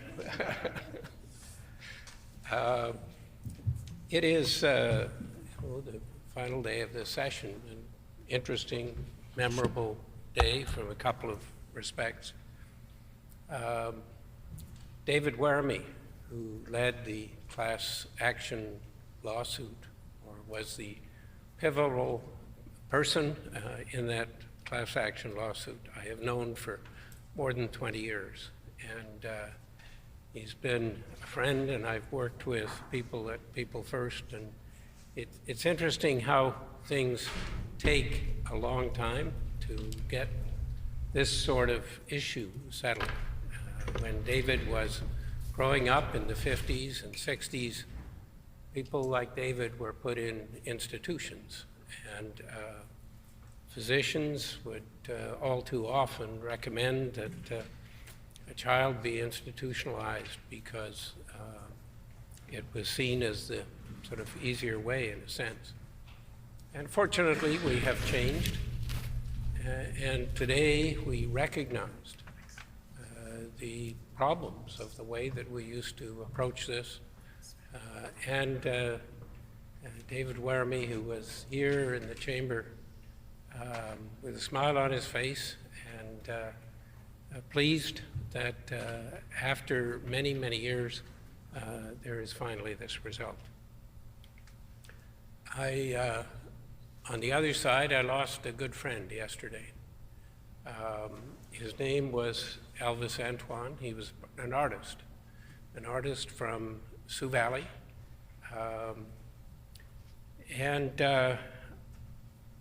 He's quite an accomplished artist, and I was fortunate enough, perhaps, to be able to tell him a few days ago, before he passed away, that two of his paintings will be displayed now in the Senate of Canada. He's a representative of a prairie school of artists from Brandon, him from Sioux Valley, and an Indigenous artist. Also to tell him that it's likely that there will be a show, retrospective now, I guess, of much of his work in the Gallery of Southwestern Manitoba, probably in about a year or so. So it's a sad day. He died in his sleep, from what we know. He had not had an easy life, but he was an incredible artist. There's some good things that happened in this session going back the last several years. I want to acknowledge the day that the MLA for St. Boniface walked into the caucus office with a huge smile on his face, because he'd been able to work collectively with people at the Freshwater Fish Marketing Board and also with people in Ottawa, and arrange basically a deal that would unlock the fish, which were in the freezers of the Marketing Board and were preventing in 2020 there being a season, because there was no place to store new fish. And the deal that was struck was that there would be a change in the approach that was steered by the Minister of Fisheries federally, so that this fish, which was stored in freezers, could be distributed to First Nations communities around the province. And it was, to great satisfaction. And it meant also that the fishers on Lake Winnipeg could have a season in 2020, which at that point, it looked as if it was probably going to be canceled because there was nowhere to store the fish. So I still remember that smile on the MLA for St. Boniface's face when he came in to tell us of that success. And I remember the smile on my colleague from Tyndall Park when she came in with the bill being passed that allowed there to be a representative of retired teachers on the board of the Teachers Retirement Fund, Pension Fund. So those were wonderful days, and there have been many more. It was, in my experience, lucky that we were able to pass a bill to help people in personal care homes and do a number of other things. So I want to thank everybody here and acknowledge the contributions that all have made. Thank you.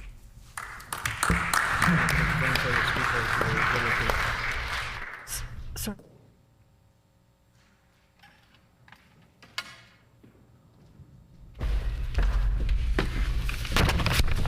seeing no further members rising to speak on this, just before we rise, I would once again remind members, if they have not already done so, to remove the contents of their desks before they leave the chamber. And again, I want to sincerely wish everybody the very, very best in whatever journey you choose to go on. And I would like to say a thank you to our Deputy Speaker and to the members for La Vérendrye and Dauphin for their willingness to take the chair and to be such a good part of the team that we have to run the Assembly. So I want to make sure that we thank them.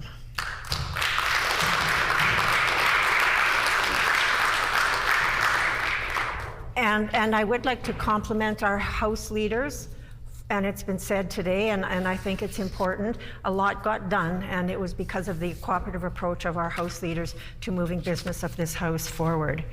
To the new Speaker,